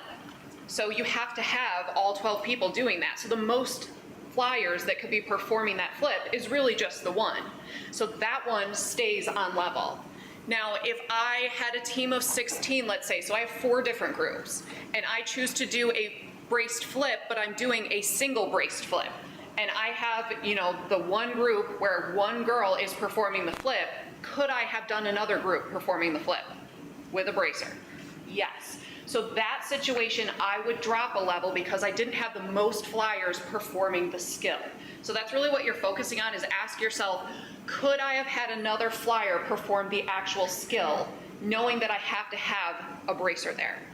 If I'm doing unbraced skills, so we know at minimum, at the top, they're gonna have to grab a bracer, right? In order to be part of the pyramid sequence. So if I'm doing an unbraced skill, if I have that team of 12, so if I have the middle flyer performing that skill, they do an unbraced skill, go to the top and hit 2, that could have actually been flip-flopped. Have the 2 outsides do it, grab the bracer in the middle, and so that's how I stay on level. If I'm doing it with just that unbraced skill with the flyer in the middle performing that, I'm gonna drop a level. So really just ask yourself, could I have one more person, or could I have more flyers performing the skill? If so, then you're dropping a level if you don't do that. Does that make sense? And you as coaches will determine this, okay, from a safety standpoint. If you don't think you have the skill level yet to do 2 on the outside, then do the 1 inside, because that's going to help you from an execution standpoint, as opposed to trying this and the spacing be off, or they bobble, or one side falls every time, or whatever. Your execution skill is going to kill you anyway. Okay, so keep that in mind. You as the coach have to determine all this by the ability level of your team. I just want you to look at this one more time, just to reference exactly what Cowboy said, because that was what I was going to mention next. Look at the point value of having skill 1, skill 2, and skill 3, and where it stands. And think about that above average, 10 to 15 points. Well, right off the bat, we're telling you that you want to all be in that 10 to 15 point range for execution, which is higher than doing the 3 hardest skills your team could potentially perform, and trying to utilize those outside stunts that are only going to be braced by one side, which may not be executed well. You as a coach know, is it smarter to focus on difficulty and sacrifice your execution? Or is it smarter to focus on, hey, maybe I might end up in that 8.3 to 9 point range. If I got a 9.0, that's only 1 point difference from a perfect score. But if I ended up having a 9 in execution, that could be a game changer, right? So focus on execution. Don't focus on this. Although that is it's more colorful, so it's easy to focus on. It's really pretty. All right, now for the changes. Do I have any questions? Any more questions on stunts and pyramids? Yes. Half up inversion, extend the stunt, and full up inversion to extend it. Is that a scoop with a full up? Half up inversion It's yellow to, on Yes. yeah. It's illegal to do. A You can release only and do a twist. quarter turn out of a released inversion anyway. So if the spin becomes more than that, it has to be a connected version where your bases may be turning underneath it as you invert off the ground out of a basket grip or something like that. I think people are gonna have Did everyone hear that? She was asking about inverting off the ground. It has to stay connected in order to twist half or twist full. And she was just looking at the progression sheet and seeing where it fell as far as what color skill that would be given. Did that answer? Oh, yeah. And I think there's a video on the website for that too, Yeah. to help out. In other words, it says full up inversions to extended stunts. So we're thinking, okay, back handspring full up like in college? No, you No. have to Stay Stay connected. connected if you're gonna do a pull-up. you're Yeah, it would be exactly- round off onto a basket, and usually the back spot will do, and I think there's They do like actually a- this version, the back spot grabs the grip, and then they end up turning with it. And they become the There's a base. few different ways to do the skill, but that's basically what they're talking about. If you see more than a quarter, it has to be connected because it's not legal. We all used to do that before the roundup for back handspring ups were pull-up, legal anyway, so I was just curious. Yeah, once you know the skill, the back handspring up is actually, because it's so much faster with more power, once you know the technique, it's actually probably easier than those other ones because they're slower and they're heavier. Agreed. All right, let's move into jumps now. So, as I mentioned before, jumps, the judges are focusing on just scoring execution now for jumps. So, difficulty will matter. However, if you listen to this one thing, you will all start at a 5.0 and only your execution is going to be scored. And that is, you must have variety, 2 jumps, so a toe touch and a pike performed by the full team, or a hurdler and a pike, or whatever. 2 jumps, variety, performed by the full team. Congratulations, your score starts at a 5.0, and the only thing that could reduce that score is how those jumps are executed. Does that make sense? Reducing the athletes will drop your starting point. Huh? Be a double jump. It has to be a connected double jump. It can't be a single toe touch and then No. 3 attempts later, a single. It has to be a double connected jump with variety performed by the full team. That is all that should matter. Anything less than that means you're not starting at a 5.0. So just do a double jump with variety with the full team. Unless you have athletes that clearly are going to affect your execution. So by taking 1 or 2 out, you're now at a 4.8 or a 4.9 as your starting score. But you as a coach know that if all you're getting out of one athlete is a spread eagle, take that 2/10 off and keep it moving. This way, that visually is not going to affect the judge's overall decision when it comes to your execution. Something to mention that came up in one of the other trainings, what if I have an athlete that has a walking boot on? If you're choosing to put that athlete into the routine, then they are going to fall into this category. So if you're having that one person who cannot jump, you're starting lower. You're not starting at that 5.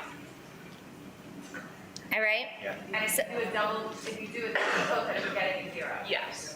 Yep. So if you are only doing one type of jump, whether it's a single jump or a double toe touch or a double pike or a double left hurdler, whatever it is, your score is a 0. So you have to have 2 jumps. Louder for those at home. 2 jumps with variety must be performed connected in order to have a score when it comes to jumps. You make your own judgment if you're using full team or if you have those few athletes that will affect the score. Now look, if you do this with only half the team, so half the team you think is going to affect your execution score, now you have to do the math in your head. If you would have just taken a couple of them out and started at the 4.8 or 4.9, would the execution score have been above a 2.5? Or do you remove half the athletes because half of them can't do more than a spread eagle, and now the highest score you could get if everyone else was perfect was a 2.5? Does that make sense to everyone? Yeah. Basically, difficulty for jumps now is just wrapped into the fact that you're trying to get your whole team to do something. So that's where difficulty comes into play, but it's not judged, it's rewarded by your execution score's ability to how high it can go. So all team, you could get up to a 5. Half the team, you can only get up to a 2.5. And if you remove a few, it's maybe you can only get to a 4.8, whatever. So you just have to play the numbers at that point. Now, execution. Judges are looking at leg placement. They're looking at the snap down and the snap up, the synchronization, the placement of the arms, the level of the chest, the overall height of the legs, the overall height of the jump. Think of all of this when you're putting your jump formation together. And I must also add, if you happen to ever compete somewhere where the judges are elevated, they do not just look at your front jumpers. So mix up your strong jumpers because we notice the ones in the backs and on the corners. And sometimes they pull our attention away from your strongest jumpers. So really mix up your abilities throughout your jump sequence. And a left hurdler and a right hurdler are two separate jumps. We had that question as well. It's a different leg. We good? Awesome. Standing and running tumbling, 5 points for execution, 5 points for difficulty. Obviously, things that are going to be looked for on execution is going to be the speed of the block, are the legs together, the synchronization of the skills, and the timing of the skills. If you're doing connected skills, the speed of the connection of those skills, back walk over, back handspring, etc. Are they bending on their arms? Are they favoring a specific side when they do a back walkover? Do they twist to the side? If you're mixing skills, a cartwheel with a back walkover, judges can see that, by the way. It's very obvious because of where they kick over. So most of the time the cartwheel is going to kick slightly to the side and the back walkover is going to kick straight over. Keep that in mind when you're doing your tumbling execution. Now, let's go to difficulty. It's not up here, but if you go to the website, there is a progression sheet, which is going to break down where you can score in tumbling.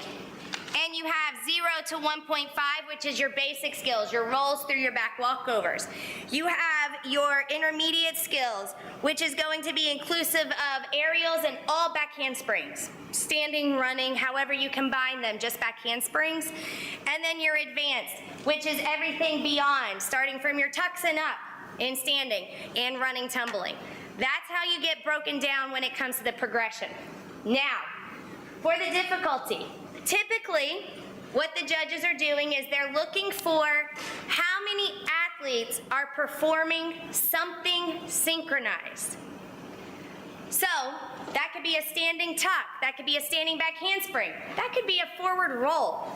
But they're looking at what skills are performed synchronized by as many people on the team as possible. Most of the team is performing it, or if it's a forward roll, full team is performing it. From there, what slides your score is going to be what skills are performed by small groups. So, individual passes could potentially slide your score, but that's only when you're looking at team apples for apples. If you're not looking at comparing teams that are doing everything else the same, but this team happened to have one extra cartwheel full, then that single pass may not have an impact when it comes to sliding your tumbling score. Does that make sense? So the largest group is where the judges kind of start placing you. If that largest skill is a forward roll, then you've started in that basic range. Everything you do after could slide your score from there. Utilizing the most elite small groups you can at that point to slide your score as high as you can from that point. If your largest group is a back handspring, they start in that intermediate, and anything additional by small groups is going to slide that score from there. Also keep in mind, if you have a team that is performing a couple of layouts, so we'll use 3 as an example, 3 layouts, and then they have 3 fulls, well, obviously those 3 fulls had to be able to do a layout to do a full because it's a progression. So in a judge's mind, you just did 6 layouts.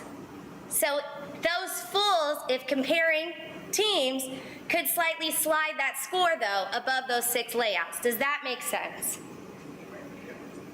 What questions do we have on tumbling? So I know this one gets questions a lot. Can I say a couple coaches things that are Yeah. Okay. So a couple things from a coach's standpoint that you all need to be doing. So number 1 was the assumption of skill, so keep that in mind, okay? But here's an example. Team of 16 goes on the floor, they throw 3 round up back handspring fulls, okay? Round up back handspring full is a very hard skill. They threw 3 of them. Judges are gonna give them what, a round of 4, 4.5? No, not even close. Not even close. 3 out of 16 did something and 13 of them literally did nothing else. Those 3 round up back handspring fulls are a hard skill, but on this, the way difficulty is generated, You did three of 16 did something. That's the first thing the officials look at. That's probably going to be down around a 1.25 or whatever, somewhere in that range. But if that's a next team comes out, they do all forward rolls, so they set their team number at about, what is it, at 0.7 or something like that? And that may sound like, oh, well, that's stupid, 0.7. Yeah, but then if I do the 3 round off back handspring fulls later, the 3 round off back handspring fulls now bring the 1.7 up to a 2. Okay, so that's where they can help influence the slide part. So you need to utilize something to get some kind of starting point. And don't just, especially when you use round-offs, cartwheels, forward rolls, if that's what you have to work with, think about how I can utilize them in and out of some type of formation or into a dance move or out of your dance formation to add a little bit of extra flair to them from an overall standpoint, okay? So that's how you want to think about those basic skills, because for a lot of teams, you don't have, how many of y'all have 12 round-off back handspring layouts? Who has that? Very few teams have that kind of stuff, right? So you're working with a big mixture of, I've got 3 really good tumblers, I got 13 kids who can barely walk, so what do I got to do with them, right? So this is where you as a coach have got to think about what can I do with them to maximize, and if maximize means an extra 0.7, that's 0.7 more than you had, okay? The other thing that came about from a question standpoint was conveyor belt tumbling. Should we do that? My answer has always been no, for a couple of reasons. It's a waste of 8 counts. Yes, it's a waste of 8 counts, first of all. There is a total of 10 points here, 5 of which is difficulty. How many points are sitting over in pyramids and stunts? A whole bunch. So why would I take 3 extra 8 counts to throw continuous round off back handspring back, round off back handspring back, round off back handspring, round off back handspring, round? Why would I do that and use up more 8 counts that I could go build another stunt sequence where I got more points to work with, and instead take all of my round off back handspring backs, line them up in the back, throw them together synchronized, which makes them harder, and throw them to the front and be done with it. Now I've saved 8 counts, I've increased the difficulty by synchronizing them, and especially if they're synchronized good, that really influences the judge's officiating, okay? But there's nothing drives me crazier than here goes the pass. And the other thing you do is if you do that kind of pass, you also force the official to follow a pass to center, and then I either continue following or I have to break off and follow here and I don't see what the ending did. Because I can't, it's hard to see the whole picture when you start going across like this, okay? They're going to count skills. So your job as a coach, make it as easy as possible for me to count the skills. Don't get fancy with tumbling. Straight lines, front to back to front. That's what you want to do so I can count easily and then move on, okay? So the take home here is synchronized matters. Always do something that is a large group, synchronized. If you cannot synchronize all athletes doing something because it will greatly impact execution, synchronize by the most you can physically do without impacting your execution scores. All right? I have only a few minutes left, so we are going right into dance. Dance, 5 points total, and I want you to look at the words here. The words I want you to see are technique, sharpness, placement, timing, spacing. All of those, inclusive of use of levels, depending on which way you want to go about using this, are execution-based scores, or execution-based points. Then you have use of levels, which could go both ways, and overall choreography and visual appeal. Visual appeal can also go both ways, execution versus choreography. The bulk of this dance score is how you execute what is given to you. So whatever your choreography is to the athletes, the bulk of your score is how well they perform it. Then the judges take into consideration the choreography. Did it have multiple level changes? Did it have rhythm changes? Use of and counts? Does it have multiple formations? Floor work? Any of that stuff matters with choreography, and does the dance make sense? If you have 3 different pods doing 3 different dances, are they cohesive? Or is it 3 different dances that make no sense at all to the judge? Execution matters. When it comes to that, execution matters as well. Visual appeal. It needs to be quick, it needs to be clean, it needs to have some sort of impact visually on your audience, on the judges, but that can also change based on how well it's executed. Your intended choreography could be visual, and your athletes just can't pull it off because it's too fast and they're not dancers. The only time length of dance would play a part in this score is if you're comparing two teams that are doing almost the exact same thing, then yes, the one team that might have a longer dance could impact their score positively, but on the flip side of that, it could have a negative impact because there's more time for them to have execution errors inside their dance. Who has a question on dance? Everything there made sense? I love it. Think of it Including, this way, if you are going along and at one point you go, oh dear God, get out of the dance, you've gone too long. The officials are like, move on to something else. yeah? So we all understand why it's no longer 10 points and it's a 5-point score too, right? Perfect. All right, last but not least, the overall score, which is 5 points, and it's going to be on both the cheer score sheet and the music score sheet.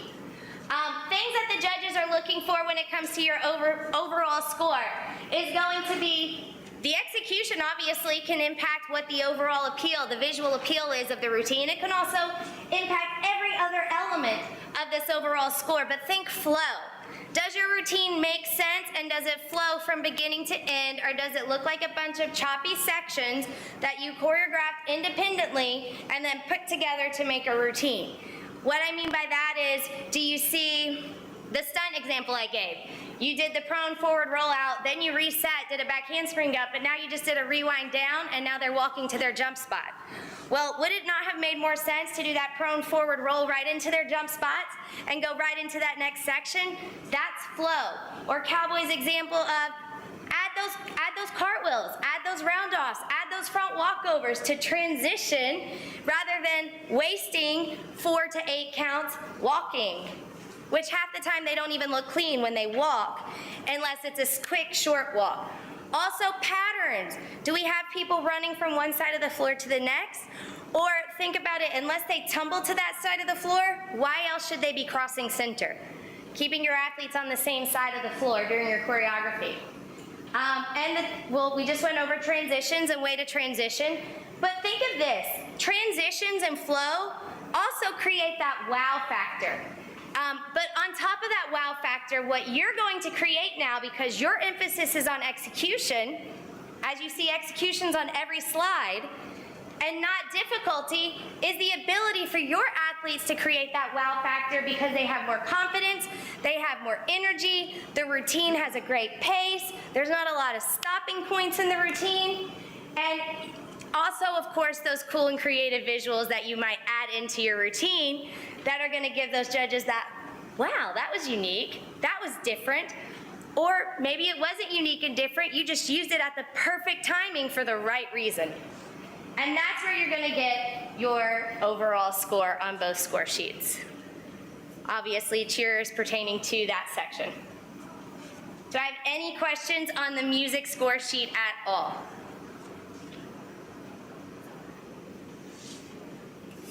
Is there anything you would like to add? I think I'm good. Because I got that slide. Thank you all for coming today. If you get a chance, check out the NYSPHSAA website. It's been completely updated and separated for game day cheer versus competitive cheer. There's lots of great resources on there. We also put a clarifications document that will be updated after this training as well. And there are progression videos that Bill added also on there. Thank you so much. Thank you, guys. Thank you. QR code, please. You don't have to go home, but you can't stay here. Anybody have any questions? What? We're gonna have a brief meeting if you need it.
everyone.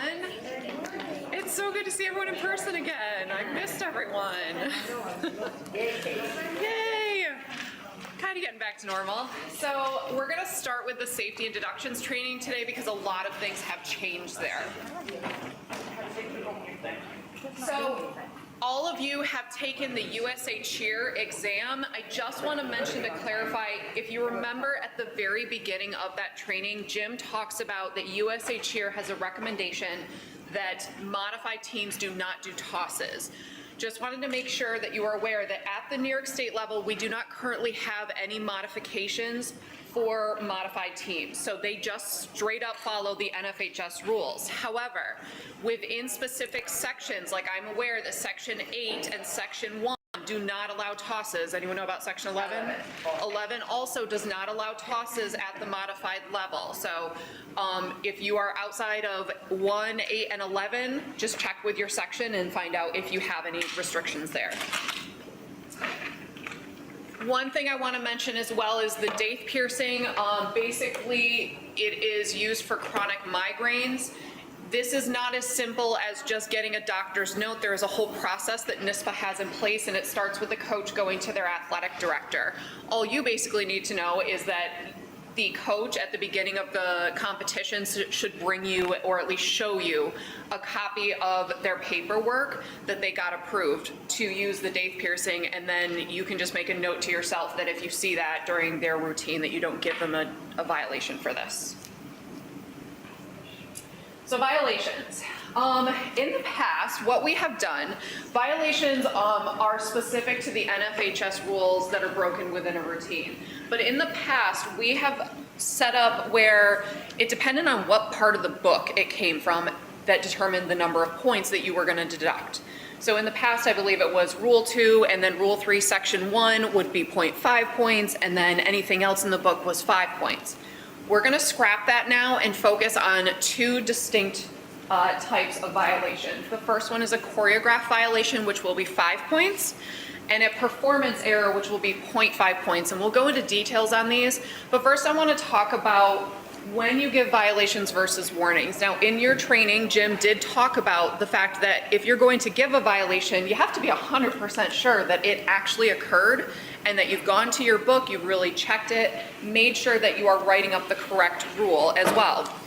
But there are also situations where you know teams are performing something in a way that's kind of a gray area, it's on the edge, and if they perform it in any other way, it could really be a violation. So you want to make sure that you're making coaches aware of those situations, and that's when it's appropriate to give a warning. So anytime you're not sure something happened, or if there's a gray area, that's when you would give a warning. And I explained to the coaches, it's not that you're just choosing, oh, I want to give this team a violation versus this team a warning. It's that you weren't 100% sure, you think something happened. And the point of you giving that warning is just to alert the coach that they may want to take a look at that and contact the rules interpreter for their section to just verify that it is legal the way that they're performing something. So let's take a look at some situations here. So we have on the left, this is being performed legally. You have an inversion that is being held around prep level. That is legal. But on the right, you can see that they are extended inverted. So picture that this is being held statically in that position. Now, we know that on the right it is illegal, but I want you to picture something for me. What if they were still being held extended, but the body position of the flyer starts to drop, and you get somewhere between prone and 45 degrees? In order to be inverted, you have to have your shoulders be completely below your hips. So for you as a judge, that becomes a gray area. And so this would be a situation where you'd want to warn the coach. You're extended and coming close to being inverted. Make sure you take a look at how you're executing that. We could also flip this scenario. What if you keep her in that position, but we lower the base's arms to somewhere around here? Well, to be extended, you have to be hands above the head. So once you get in this area, you're kind of in that gray area as well. So that could be also a situation where you let them know you're inverted and coming really close to being extended. Take a look at that and fix that. Any questions about when you should be giving an actual violation versus a warning? And Bill, you have a scenario as well. Yeah, probably the one I see a lot. I do rules for a lot of different state associations. The one I see a lot is, everybody know what the pancake is, pancake dismount? So pancake dismount has to initiate from prep level, okay? But you can pass through extended as you're doing it, and that's actually the proper technique. But what a lot of teams will do is, as they're being pressed up and she goes to start the fold, is that they will, a lot of times they'll like hit a high V and they'll do this like stall almost before they go into it. There is a point where that becomes an extended stunt, and now you just pancaked out of an extended position.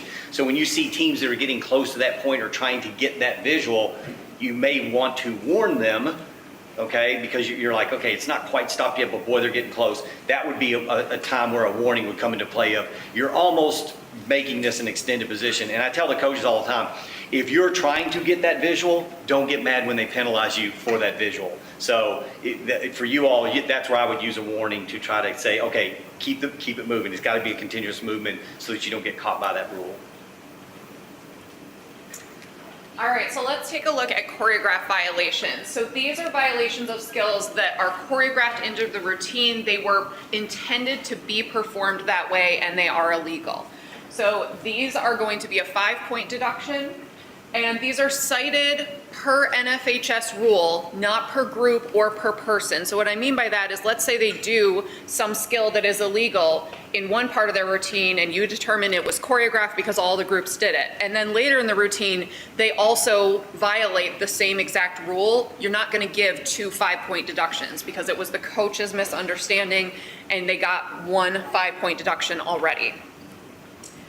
These skills are similar to the previous skills that we talked about, these are the same violations we had in previous years, where if I choose to give a choreographed violation, I'm then gonna turn to my panel judges and I'm gonna say, you can't count this skill. So the panel judges are going to assume that they never saw that, meaning it doesn't affect difficulty, it doesn't affect their execution, it doesn't affect overall or anything else that applies to that choreographed skill. One thing you should be aware of if you end up doing states this year, they did review the whole video review process. If we go through and overturn a choreographed violation that was given, we're then gonna also go back to the panel judges and say, can you please adjust your score for this? So then you can actually account for that skill being part of the routine if it was overturned. Questions on choreographed?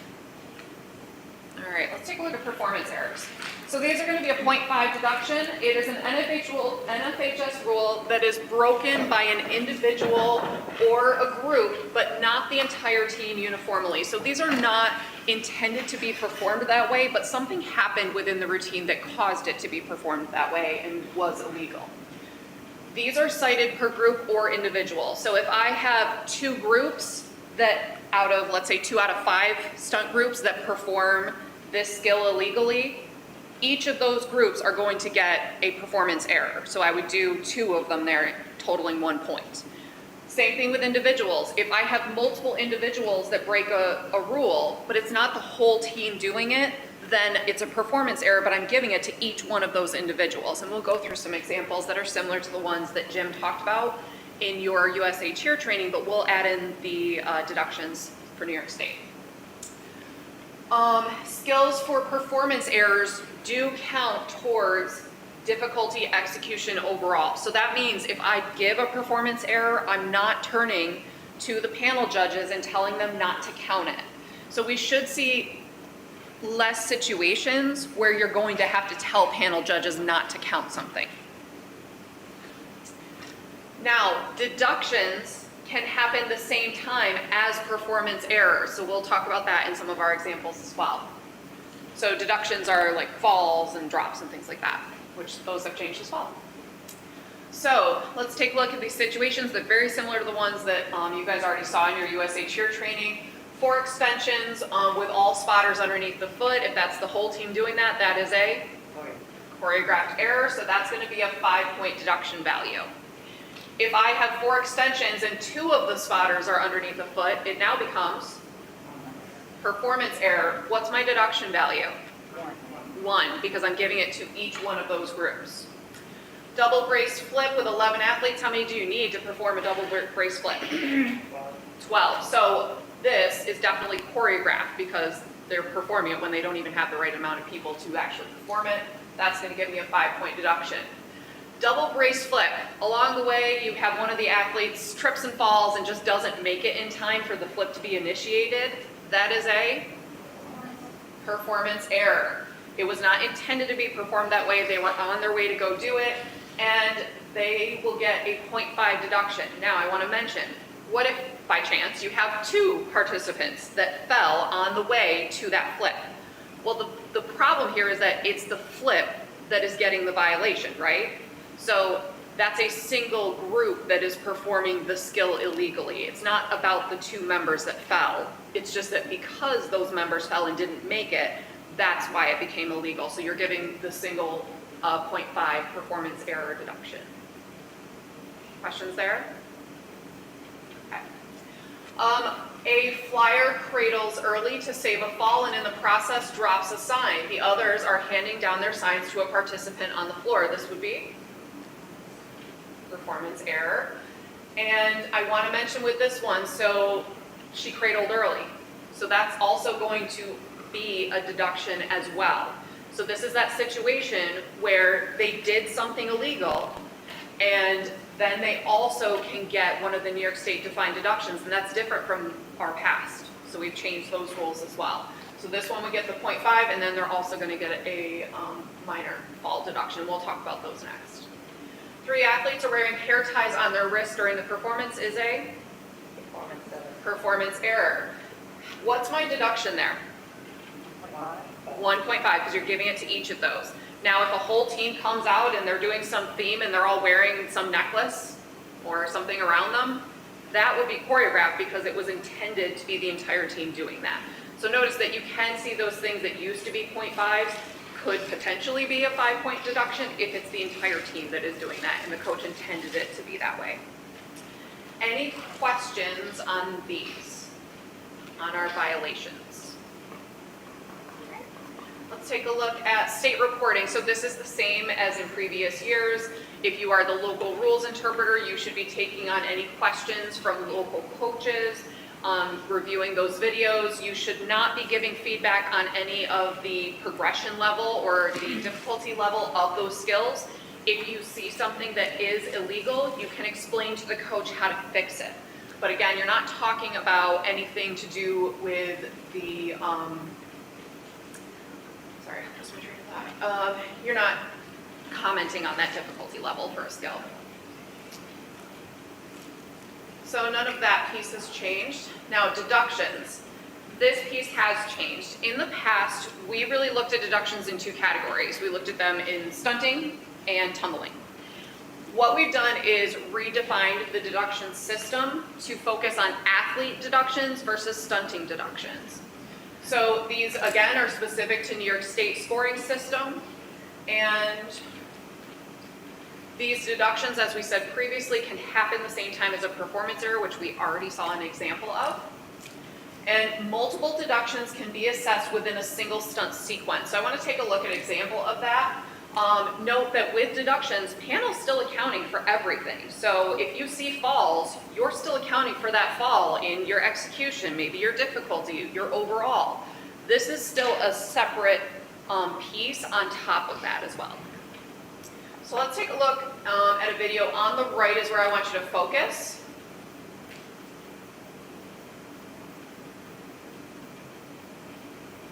So notice that this is kind of a different situation. She has a bobble and then she has a fall afterwards. And in the past we would have said, well, that's just a bobble that turned into a fall. But if you think about it, there are bobbles that you know are kind of continuous in flow.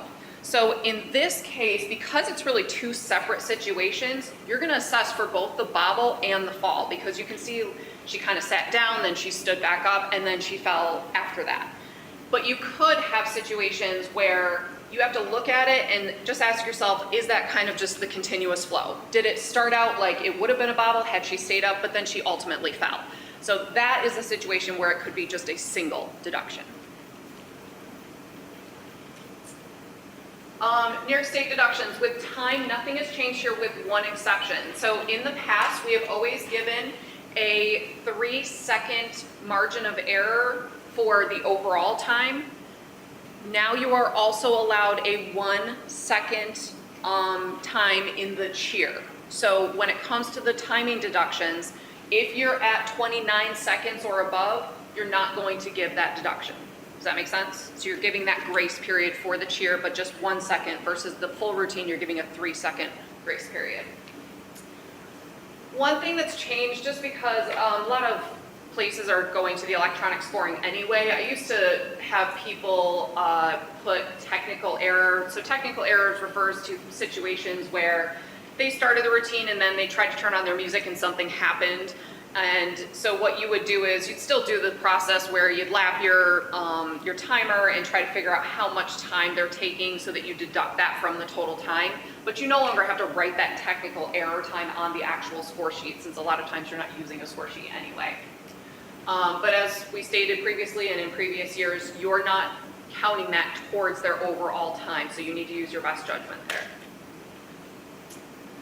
Out of bounds, so this deduction has only changed just in the sense of it's reworded to reflect what I've been saying to you guys for a couple years now, is that for out of bounds, it has to be an entire body part that goes outside of the performance surface. So if you have a heel that just goes off the edge of a mat, that's not considered an out of bounds. You need to have an entire hand, foot, or body part in order to assess an out of bounds, and they're assessed per occurrence. Okay, so athlete deductions. So this is replacing what used to be called stunting deductions, and it's going to apply to more, no, I'm sorry, I said that wrong, tumbling deductions. But it's going to apply to more situations. So let's take a look at these. As I look through all three of these, there's something that all of them have in common, and that's weight-bearing contact with the performance surface. So an athlete deduction has to involve that weight-bearing contact. With what defines the difference between these is what body part is coming into weight-bearing contact. So with a major athlete fall, you're talking about the torso, head, neck. Torso does include the bottom.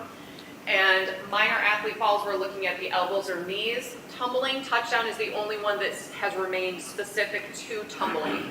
So just want to note, as in the past, this is airborne tumbling. So you can't have a tumbling touchdown on a backhand spring. It has to be airborne tumbling. Now, if you look at the examples in this, it shows that this can happen anytime throughout the routine. So we're talking somebody falls, trips and falls, and they land on their knees. That's going to be a minor athlete fall. Someone does a jump and they fall and land on their butt. That's going to be a major athlete fall. You could also see it coming out of stunting. So if I'm doing a back walkover out of a stunt and the flyer comes over and then lands on her knees, that can be a minor athlete fall. So you're really just looking for when is an athlete actually coming in weight-bearing contact with the performance surface. Yes? I just now noticed this, so I'm sorry that I didn't bring it up before. Can you explain to me, or do we need to change this a little bit? Under minor athlete fall, examples include hands, knees down on tumbling. The tumbling touchdown, hands down is 0.25 versus 1. Is in the case of the minor fall where it's involving tumbling, is it if the hands and knees are down, then it goes into 1.0, or hands only? Well, I think 0.25? first is that's on just tumbling in general, whereas the tumbling touchdown is specific to airborne tumbling, and it's only hands. Once you get more than hands, you're going into the minor athlete fall. That would be how I would interpret that. Okay, well, what I'm asking is, so the example under 1.0, it says hands/knees. So hands and knees, you're in 1.0, hands only, 0.25. Depending For tumbling? on, yeah. Okay, I just want to make sure, because when I was reading that, I was reading Yeah. it could be contradicting itself. But if it's hands and knees both, then I would understand. Is that what Yes. it means? Okay. I just want to make, I didn't know if else was reading that weird, but I was. Yeah, because I think they're just looking at the general scenario. Whenever they usually come down to the knees, their hands are also down as well. Yes.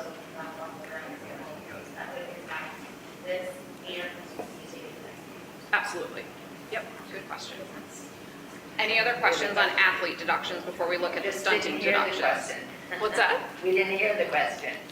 Oh, you couldn't hear hers. So she was asking if these deductions, will the panel judges also be accounting for execution? And the answer is yes. Okay. Thank you. Yep.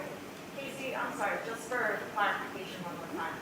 For the minor fall in tumbling, it's hands and knees down on Yes. tumbling? Okay, so it's not either or, it's hands and knees. Yeah, because it's going with elbows and or knees. Because it contradicts. Yes, so I think when they came up with this example, they were really looking at the fact that when you go to your knees, you're usually having your hands down as well. Okay. Yeah, good question. Any others? Okay, so in the pyramid collapse, I know in the past, people have had questions about this all the time because the definition was very confusing. So they've simplified it, you'll love this. Basically, you're just going to do all your normal deductions throughout a pyramid until it hits 4 points. Once it hits 4 points, you're maxed out, and it's a pyramid collapse instead of all those other little deductions. So one thing I do want to clarify is that this is within a single pyramid sequence.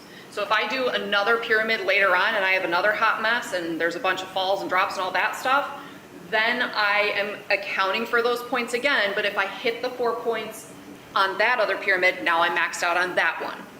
Does that make sense? It does, but then do you not give the individual deductions that total for? You Yes. just scrap them all and just say pyramid collapse? Correct, yes. So Okay. if I had like 4 falls, then I would not give them the 4 falls, I would just say pyramid collapse on the score sheet. Okay, I have it. So if it's in a sequence though, so they have, they connect, they're defining the pyramid term. They get their act together and they may be moving around within that formation. They connect again. That to me is a separate pyramid. So it's pyramid sequence that involved 3 sets of connections within that sequence. If they fell through the second part of the sequence and the third, I'm still only giving them 4 for the whole thing. So The sequence. my understanding from the state was that it's a totally separate pyramid. So when we think about a pyramid sequence, I get what you're saying about kind of Right. like splitting it up and they have a group in the pyramid over here and a group in the pyramid over here. What would you guys say about that? Yeah. Because I think it'd be something the state. If you're 2 separate pyramids and the fall doesn't cause the other to fall, then it would be 2 separate pyramid structures. Yeah, but what her question was is, like, if it's in a continuous flow, Right. that's the pyramid sequence, even if it releases and goes right back. If 2 8 counts later, another pyramid sequence starts, Right. then that's a separate one. Okay, so That's how you're- because it's kind of similar to how we would look at like a transition stunt. Let's say you go low to high and immediately absorb and pull it Right, around. right. That is a stunt sequence as opposed to 2 separate stunts. Right. So I would look at it that way, as long as it's not, as long as it's not like they connect and then they let go for 6 counts and then do it again. Now you're probably in another pyramid sequence. But Right. if that sequence is just going back and forth quickly, then I would count that whole thing as one. Okay, So I think part of it is the speed and the space in between the connections Yeah. from an 8 count standpoint. yeah, but they definitely consider it, if they connect and they do a brace flip, they move around, they go to another transitional skill, and then they connect again. Oh, well, now, That's, that's but that's it's 2 separate what within you the described. sequence of them doing a pyramid, and a pyramid, because they're doing 3 separate skills. Yeah. So that's still considered a sequence, I think, to No, most not, people. now, the one you just described, no, I Right. would not count that as a sequence, especially coming out of a brace flip. Because the brace flip is unique unto itself. Right. Unless you immediately pull that person back up in the middle, you're Okay. pretty much stuck having to move. Like you said, they moved around and then did something else. Right. That moving around is gonna tell me that's now that's a new pyramid. Okay, that's what I That's where I talk meant about, from the like, beginning. that's where I talk about the number of 8 counts and the speed between the release and not release. Right. There's gonna be more space in between that one for sure. Right, because they may be transitioning a different way, but it's all the people working together and then connecting. Yeah. Okay, so, Especially now that New York says the connection now defines that as a pyramid, so you Right. have to use that Right. visual as defining your pyramid sequence. okay, good. I think what I'd like to do is get clarification from the state as to what their intention was there, and then we can just add that to the Right. clarification document. Yeah, because I get what he just said, of using the brace flip, because a lot of times they'll go right into something else. That's part of the original pyramid. They're in that same position. Right. I don't need 8 counts in between that brace flip and my next pyramid, which is a completely different pyramid, but still part of what they're calling a sequence. So I'm fine with keeping it all separate. and you're gonna check and Some see, people you know. label, like they go, oh, this is our stunt sequence part. They're saying Yeah, the next yeah. 9 8 counts are for stunting. Yes. And some people will call that chunk their pyramid sequence. But Okay. is it, and the actual sequence itself is gonna be the amount of time in between connecting and not connecting. Right, and it's connecting, defining it as a pyramid. Yes. Okay, got it. Good question. Let's see. Okay, so now let's talk about the redefining of our stunt deductions. So these have been reassessed into a major, minor, and we still have bobbles. So major stunt fall, this is dropping to a compromising position not listed under the minor building falls. You'll notice it constantly references the other ones. You want to be familiar with all of the definitions here.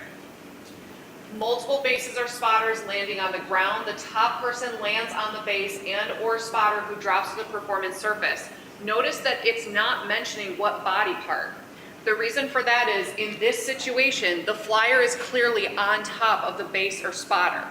So it doesn't matter if they just put a hand down. If that flyer has their weight on that base or spotter and it causes them to then go down and drop a hand, or maybe their entire body drops to the ground and the flyer's on top of them on the ground, that's going to be a major stunt fall. So that key difference, you'll see once we look at minor stunt falls, there's going to be that differentiation there of whether the flyer is on top of them or not. Top person's head, neck, back, shoulders, or bottom unintentionally come in contact at any time with the performance surface. Notice that the difference here has to do with when we looked at athlete deductions that talked about weight-bearing contact of the athlete. This doesn't mention that. This is contact at all with the performance surface of a flyer. Tosses that do not land in a cradled position, such as upright or inverted landings. Now with this, you need to think about the fact that they could potentially also be getting a performance error because they did something illegal. So you need to look at that situation and determine that as well. Okay, I'm sorry, Yep. I may not have heard this. Can you go back to the previous slide for a second? Yep. Just so they understand. That's the previous slide. Yep. Which one do you want? Okay, go forward then. This one? Or do you want the minor? Or Yeah, keep major? going. Oh, yeah, there it is. I'm sorry, it was the bullet point above, not the slide above. The second bullet point, where it says the top person lands on the base and/or spotter who drops to the performance surfaces, and it says multi-base spotters landing on the ground. Just remember that that top person doesn't have to touch the ground. Okay, if the base or spotter falls, let's say a spotter scoops like they're supposed to, and they get pushed back to the ground and they land totally on top of me, that's all it takes. The top doesn't technically have to touch the ground to be part of that fall. She's on top of the base who's doing their job. So just remember that's the 1.5 one.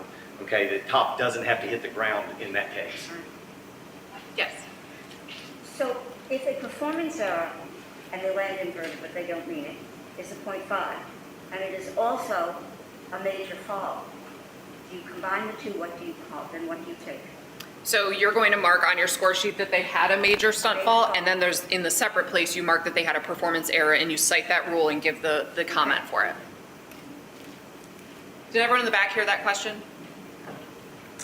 Minor stunt falls, so these are a 1-point deduction. So this is dropping to a load, cradle, prone, or flat back early or unintentionally. That's nothing different from the past.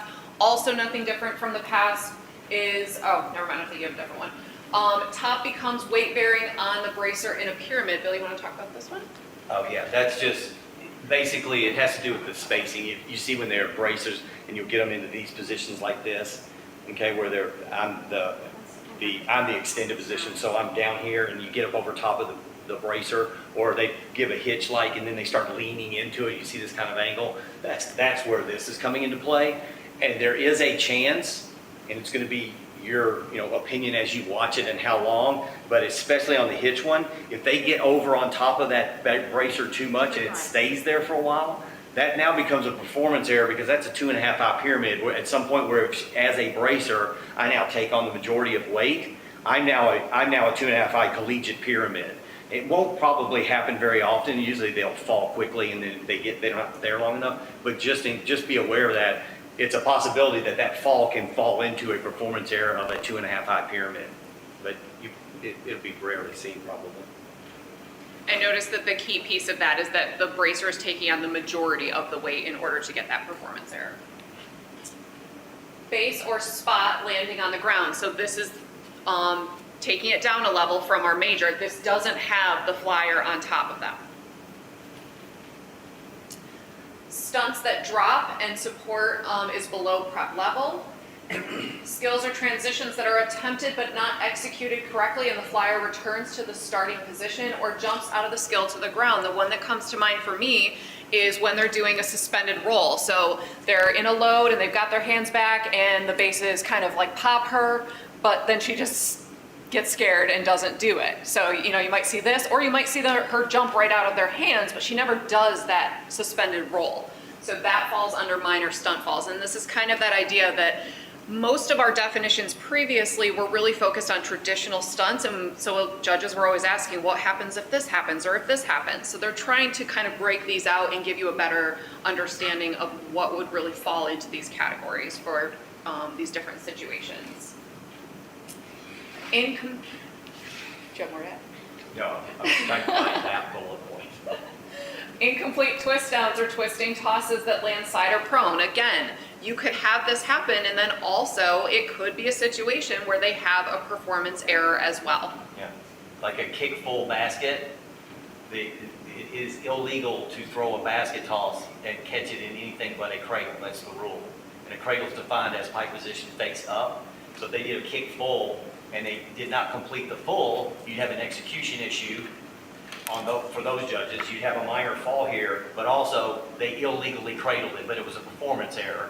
So there would be the 0.5 from that as well, because they didn't complete the full, so they didn't land in a cradle, which is legally what they had to land in. So that's how 3 pieces could actually come out, depending on if you're judging or taking safety. So the incomplete twist down part, if they do a twist down and they're inverted and they land on their stomach, that's the same thing, because you would be twisting down into a cradle, right? Now, I think that's the differentiation between those two. So let's take a look at the last one. Okay. Tosses that do not land in a cradle position, but these are upright or inverted landing. So this one's specific. Now, what do they mean by the upright? They just literally, she lands standing. So that's gonna fall under major versus landing prone is going to fall under the minor. But what about the safety, the performance error? When she ends up being on her stomach in a twist down, that happens all the time. So she would still get that. That's Yes. the 0.5. Yeah. Okay. Now, on this one, if they landed, let's say they went to do the cradle or whatever, and they landed on their feet, that is a legal dismount. Right. So they fell into it, but they fell into a legal dismount, so the 0.5 would not come into play in that case. Or I've seen it where there's been a basket, but they don't really catch her well, so her feet fall through. But she's Yeah. not really landing upright, so in that case, it's just performance. Well, in a basket toss specifically, basket tosses have to be cradle. So if it's anything but a cradle, in that case, you are getting a performance error. Out of a stunt, you can pop down or cradle, so you have a little more leeway on falling into a legal cradle, but a basket, you have to cradle. So if you cradled and they missed the cradle, or if she landed more on her feet and they didn't really catch her, those are execution errors, those are a fall error, and they are a performance error as well, because baskets are specific on how you have to dismount them. So that one, you have a specific rule. Now, if we're not talking about baskets and you're talking about some other situation where they cradled, but they had only her upper body and her legs hit the ground, that's what we're gonna talk about in bobbles. All right, so we're done with minor, and then our last one is bobbles. So again, they're just expanding this definition. The first 2 parts are parts that we've always had. So we have those stunts, tosses, pyramids that almost drop or fall, and then excessive movement of the bases. What's new is unintended dropping of extended stunts to prep level, stunts that drop but at least one supported foot remains at prep level, stunts that come down or struggle to be executed as intended but do not meet the minor or major building deductions. And this would not include dropping a body position or skills that are not attempted or completely missed. So, Bill, did you want to explain let's say they just cradled and their legs just hit the ground? I think you and Josh were originally talking about that. Is that in your wrap-up email? Oh, and that Is it in the clarification. bobbles? I'm trying to remember what Josh said. We'll look at it during the break and bring it back up. I just want to make sure it's the same as what your email is. Yeah. Stunts that drop at least. We'll look at it once I start. Yeah. And then I'll bring it back up. Yeah, we'll take a look later. So the one that I was talking about with the feet dropping to the ground, we're gonna take a look at that because I want to line up with what Josh, he had brought that up in a previous training. Any questions on any of the deductions? Just why does it say this would not include dropping of the body position? So if I'm in a scorpion and they just let the scorpion go, but they're still clearly in a stun and having no problem with it, that's just not, that's not going to be a bobble. Okay. Which I believe that is not a change from previous years as Okay. well. Any other questions? All right, Bill, you want to jump into the chair and I'll look up. Yeah, what we because have a lot of on the, our well, page. all of these really have a safety reference to them, obviously. If I'm in a heel stretch and I just drop the stretch but the stun doesn't move, there's an execution part that's going to be scored, but there's no real increased risk of safety because I just dropped my foot. So that's why the body position issue is not really one that's brought into play. Okay. Now, if they drop the foot and then it bobbled over to that side, now you've got something to work with because she is getting out of line as well. Thank you. Hello, everybody. So it's good to see everyone. It's a big group. And all of y'all, I guess, is this still live streaming? No, the other one did. Again, my name's Bill Ahern. I think I've met a lot of y'all before. It's good to have y'all here. We're going to now, me and Medea are going to take y'all through the actual score sheet and how you all use it to generate your scores for the teams, okay? So I'm going to go through all of the cheer part first. I'm going to tell you a lot of stuff that we've been telling the coaches on how to design and put their cheers together so that you'll be aware of that and what they are thinking and what the score sheet is asking for. The key thing I just want to remind you guys, y'all have had the score sheet now for a few years. The main reason that this whole cheer portion is now the way it is on your score sheet was about 5 or 6 years ago when they first started looking at their score sheets. There was no distinct area of where you scored somebody if they did any kind of cheer. Whether it's a performance cheer, whether it's a callback cheer, whatever you want to call them, there was no place to give actual points. There were points like scattered amongst dance and other stuff for motion placement. So the main reason there is now a cheer portion on that score sheet was to organize it, let you all know how many points are available and how they are to get those points. And for the coach's standpoint, it's to let them know how they get the points, how they set up their cheers, and how many points they can expect from each type of thing. Only one thing has changed in the score sheet for the cheer. Before we get to that, just real quick again to remind y'all, we have 2 panels. Panel 1 will do cheer, dance, tumbling, and jumps, which is only execution this year. We'll get to that in a second. So that jumps has changed. And then panel 2, you have partner stunts, execution and difficulty, and pyramids, execution and difficulty. Okay? The one slight change for you all is in regards to the final 5 points. If you've officiated in the past, you know that all 4 people came up with their whatever out of 5, and then it was averaged. Now it would be like if you 2 are judging and you 2 are judging, you 2 would come up with your 5 out of 5, and you 2 would come out with your 5, and then you'd average that. So it's just 2 5s instead of 4 of them being averaged. But it's still basically the same thing. You would just talk to your partner and come up with 1 score. Okay? Everybody understand that? All right. We've already talked about that, I think. Let me make sure. Okay, so now into the cheer. Just remember the cheer is a minimum of 30 seconds, 25 points total. And now let's talk about how they get the points. So the first 5 points is presentation of material. And before we even get started, I'm going to tell you all what we've been telling all the coaches. There are different styles of cheering, okay? There's basically what some people call a performance type cheer, and there's what some people call a callback cheer, okay, or a response cheer. This score sheet does not care which one is being done. It cares how they are being done, okay? Does everybody understand that? So it doesn't matter which one you do, it matters how you do those. So from the coach's standpoint, I've been telling them, you've got to look at what those bullet points are saying, and whether you do performance or callback, you got to do what those, you got to show what the bullet points are asking for. All right. So as an example, the first 2 bullet points, energy and facials, they need to look natural, look like they're having a good time, they're not nervous wreck because they're in a stunt that they're not comfortable with, that kind of stuff. Okay. Teams' voices need to be loud and clear. The word clear is really important because you need, as an official, to understand what they're saying. So, example, my team likes to do performance cheers, okay? So I'm probably going at a little bit faster pace, probably have more words than a callback cheer would have. Again, that's fine, right? Because it's not saying anything about that. But what it is saying is that I have to be loud and I have to be clear.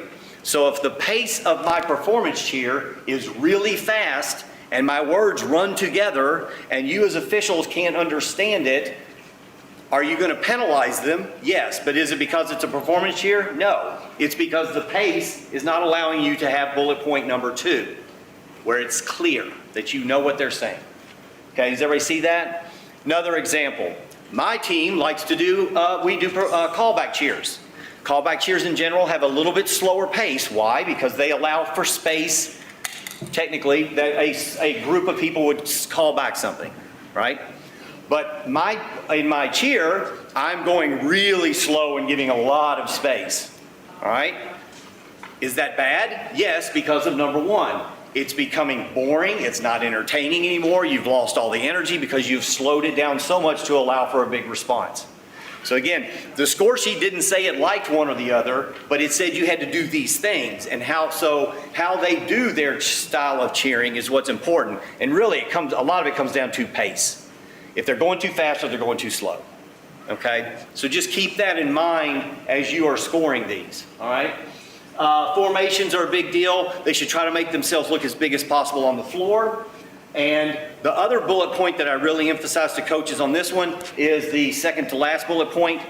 Again, in a performance cheer, you're not asking for callbacks, you're not trying to cheer to a crowd, etc. But the score sheet does say, you got to tell me at least where you're from. You got to tell me your school, or tell me your mascot, or tell me the colors of your school, or whatever, right?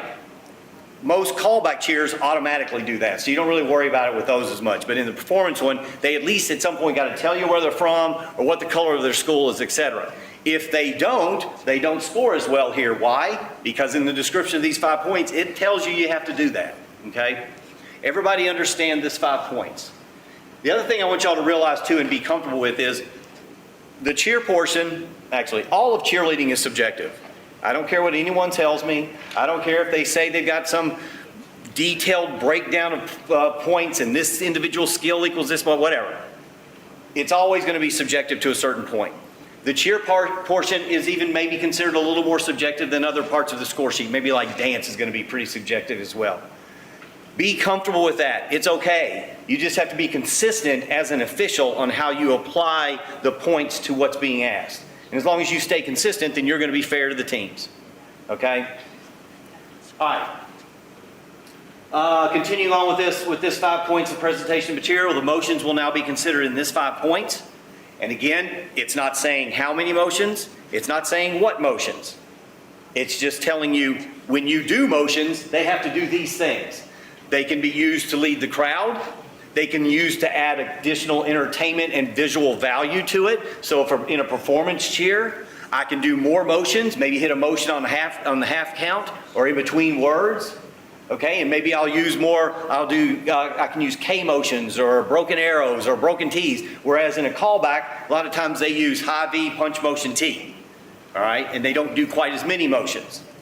But again, the score sheet doesn't care about that. What it does care about is placement, synchronization, okay? That's what it's looking for in regards to your motions, all right? Now, it also says props are included in this section. Does it say you have to have props on that score sheet? No, it does not. This has been one of the biggest questions I've gotten. So I'm a team, I don't like props. I don't want to use props, for whatever reason, okay?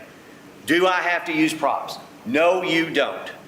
And then I'll get the question, can I score well on this score sheet without props? Yes, you can. But I'm never going to tell you that the team that comes out next with props, that you're going to beat them, all right? I'm never going to tell you that because I don't know, because this is a comparison. So again, I give them examples. In a performance cheer where especially signs are, most people would consider, well, why would I have signs in a performance cheer? I'm never going to ask them to call back something, right? But in that first bullet, one of those first bullet points was you need to make sure that the officials know where you're from or who you are. Well, in a performance cheer, if you plan it out right and you use the signs when you're saying those parts, but you're still going at a faster pace, you've used props to help the officials know who you are because it's in writing and it's really big, and it can even be visually appealing or entertaining in some ways. Palms, same thing. In a performance cheer, I don't ever ask them to yell out blue or white, so why would I have blue and white palms? Well, because they're visually appealing. You can do cool things with palms, right? It can be entertaining. So I can use the props, but I don't have to use them in a callback type structure. By the same token, they don't have to use all the props. I've seen teams come out with megs, flags, palms, signs, everything under the sun, and it looks like a mess. And they thought, wow, this is really good because we're using all of them. You don't have to use all of them to be good. Proper use of signs and palms, that's plenty. Using megaphones can help with your projection of the voice, that's great. Okay? So they don't have to use all of them. They don't have to use any of them. And I've been very consistent with the coaches. You can score well without any of them, but I'm never going to tell you that the team that comes out next with them, that you're going to beat them.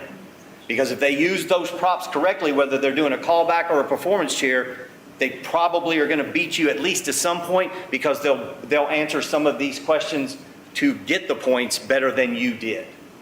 So whereas maybe you got a 4 out of 5 in here, that team with props may get a 4.3 out of 5. Yeah, okay? Does that make sense for everybody? You understand how to use this 5 points? Awesome. This is the new piece for cheer. There's 5 points for difficulty, okay? Now, in the past, there was no way for you all on your score sheet really to reward teams who are technically more sound than other teams within their cheer. Example, team comes out, they put up 4 straight up extensions, technique's awesome, they're holding signs, blah, blah, blah. Next team comes out, everything's exactly the same, technique's awesome, everything's good, they have signs, but they fold them up. There was no real way for you to reward them in the past. Now you can, okay? The key word on this is difficulty of practical skills. And what that means is skills that work for the cheer portion. And again, I'm not going to say it has to be a callback, and I'm not going to say it has to be performance, but it has to be skills that allow you to do all the things that the other parts of the score sheet are asking for. Example, brace flips are probably not a really good pyramid visual in a cheer. A lot of times the bracers are turned into each other for the flip, so now almost no one is looking at the crowd, there's no facials, and your voice is probably going to drop. At one point, your top person is inverted and flipping, so she's not saying anything, okay? So, yes, I did a brace flip, but my voice went down, I couldn't hear as much, my facials were lost, et cetera, that was from other parts of the cheer. So was that a practical way to get difficult points? No, okay? Another example, I put up 4 inverted at prep level stunts in a static position and hold them. And then after a few words, I release them and catch them extended or whatever, okay? Is that a practical stunt? No, not really. Because if you, first of all, your 4 tops, which is a band, by the way. Come on, old people, join in with me. There we go. But your 4 tops are probably looking away from the crowd, right? Because you're going to have them stand back up looking at the crowd when you release. So they're looking the wrong way. Again, your voices have gone down. So your top can't even do motions because she's sitting there in this position. She can't hold palms because that's illegal. You can't be inverted with props in your hands because they can't have the palms near the faces of the bases. So you can't even have palms if you were trying to do something creative or visual.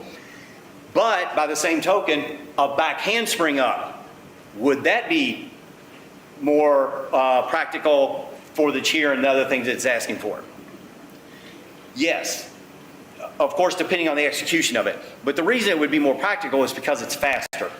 It's a fast skill. So speed has a lot to do with the skills that they are going to do in the cheer, which allows them to continue cheering or to continue having facials or still be in a position to do arm motions. Does everybody see the difference?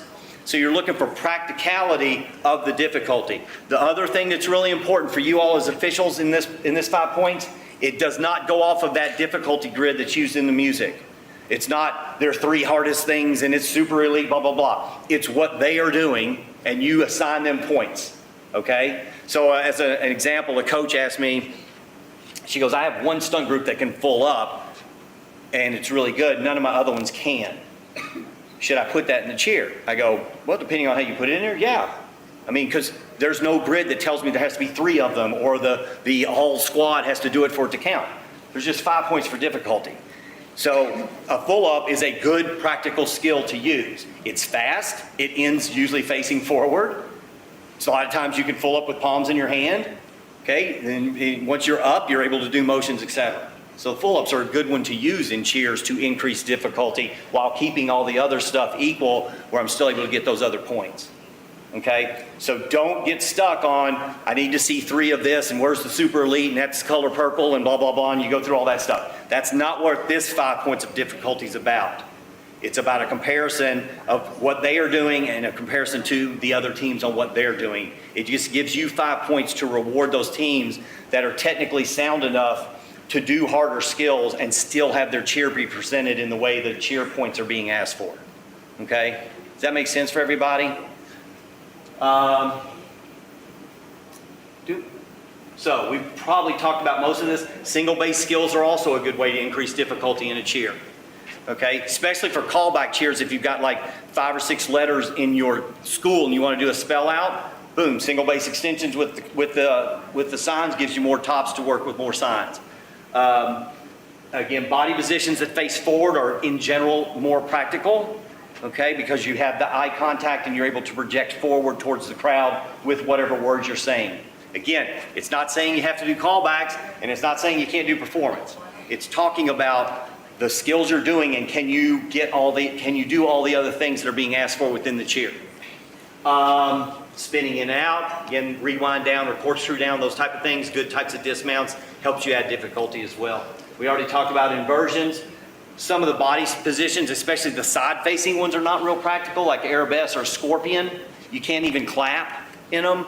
And also now you've turned your tops away from the crowd, so they have to turn their head to project or to get a facial. So side-facing body positions usually don't work as well in a cheer part. From a tumbling standpoint, we already talked about the pyramids. From a tumbling standpoint, again, think speed. Round off back handspring, back tucks are not going to work really well in a cheer, because at no time are they going to be saying words. At no time do they have facial contact with the crowd and with the officials. Okay, but a back handspring would work. Why? It's faster. I can throw a back handspring in between 2 words, stand up right into a motion, boom, project forward. Okay, whether I'm doing a performance cheer or whether I'm doing a callback cheer. So we've been telling the coaches tumbling can help increase your difficulty, but it's the type of tumbling that you need to think about, because you could hurt yourselves on other categories, the other 5-point categories in particular, okay, by how they use the tumbling. All right? Any questions on that? On the difficult part in general? Nope. So now with the difficulty part, this now frees you up in the skills part in the 5 points, which is where we used to try to reward the difficulty. Now you can really focus on what this category really asks for. And what it's asking for is how they use the stunts, okay? Was it used to enhance the words in a callback cheer? Was it used as an entertainment value, from an entertainment value and more of a performance cheer? Did it go up at the proper times? Okay, was it used logically? All right, those are all the type of things that you're going to be look here. And also, the skill level can vary in this and still be good, a good use of skills, such as most people in the music portion would never jump in and do 5 double bass thigh stands and just stand up, right? It doesn't really make sense in the music. But in a cheer part, if you had 2 that did that, and then you had some preps and you had extensions, you've now got levels, which gives you a cool visual, which can make the cheer more entertaining or more practical if you are doing a callback cheer. So lower level skills are more important, it can become more important in the cheer portion, okay? And then the last part down here, we've been really emphasizing to the coaches. In the music portion, there's always times where they may hide 1 or 2 extras. Like, let's say you have a team of 19, they do 4 stunt groups. So that gives you 16 people, left over is 3. So what am I gonna do with the 3? Well, they can't tumble and they can't make their own stunt group, so I'm just gonna put them behind 3 of the 4 stunts, all right? And so for that moment, for those 2 8 counts, they'll be right there, then they'll come back and go on with the routine. In a cheer, you don't ever hide anybody. All right, so what you're looking for as an official is, are they utilizing everyone? So that same team of 4 stunt groups, Those 3 people, where are they? They come right up in the windows, they have palms, they continue to do motions, they maybe hold a sign, they're able to keep projecting, they're able to keep the volume up, and they're able to make facial contact with the officials and the crowd. So they utilized all of them, okay? So this is what this 5 points is about. Any questions on this one? Awesome. The last is 10 points for execution. Now, on the NYSPHSAA website, I have done a video for you all. It's about 45 minutes long or so. It's all about execution, okay? And I've actually done a live one up here before, but I don't remember which section I was in. I think I was out west further. But what it basically does is I've got a ton of video on there, and it's for coaches and officials, and basically it shows all about stunting and how you officiate execution. What do you need to see from those stunts to generate your execution score? All right? It also has tumbling on there. What do you need to see? Jumps. It talks about dance a little bit. It does a lot of video on pyramids and a lot of videos on stunts. So I would recommend you watch that, especially if you're a newer official, to help you know the key things you're looking for. And the other thing about execution, there's 10 points in cheer, but execution is the same regardless of if it's in cheer or if it's in music. It's all about the skills that are being done, so it doesn't matter where they're doing them. It should always be done the same. Okay, first of all, it's excellent, and second of all, Casey, I think us watching the execution video is a requirement. Oh, it is? For the judges, yes. Yeah, Oh, so they've seen it already. well, they have a certain period of time. Have some of y'all already watched it? The execution one? Not the rules training. There's another separate video. It's on the NYSPHSAA website, if you can't find the email with the link, but it's all on the NYSPHSAA website under competition Really cheer. good. Awesome. Yeah, I mean, if I say so myself, I think I did a pretty good job. But, so anyway, for here on execution, okay, remember that motions are not considered a skill now. So you got to keep that in mind, because we did emphasize that to the coaches. What if they do nothing? Well, then they get a 0. Okay? They got to do something in the cheer. Like if it's all motions and then they get out of it, they didn't read the score sheet. Okay? So they put you all in a bad position of having to give them a 0. All right, so keep that in mind. Anyway, execution, the key things, y'all, it's lines. I cannot emphasize this enough, whether it's pyramids, whether it's stunts. It's lines. You want lines that look like this or lines that look like this. You don't want things that look like this. All right? You want bases in strong positions here that are driving all the way up through here, hollow through the trunk, always lifting their shoulders. They don't settle their shoulders because then that arch, see on my back arched automatically. They're not standing in these type of positions. These are all out of line. This is a straight line with a little bit of extra right here, but that's okay. We'll get over that. All right?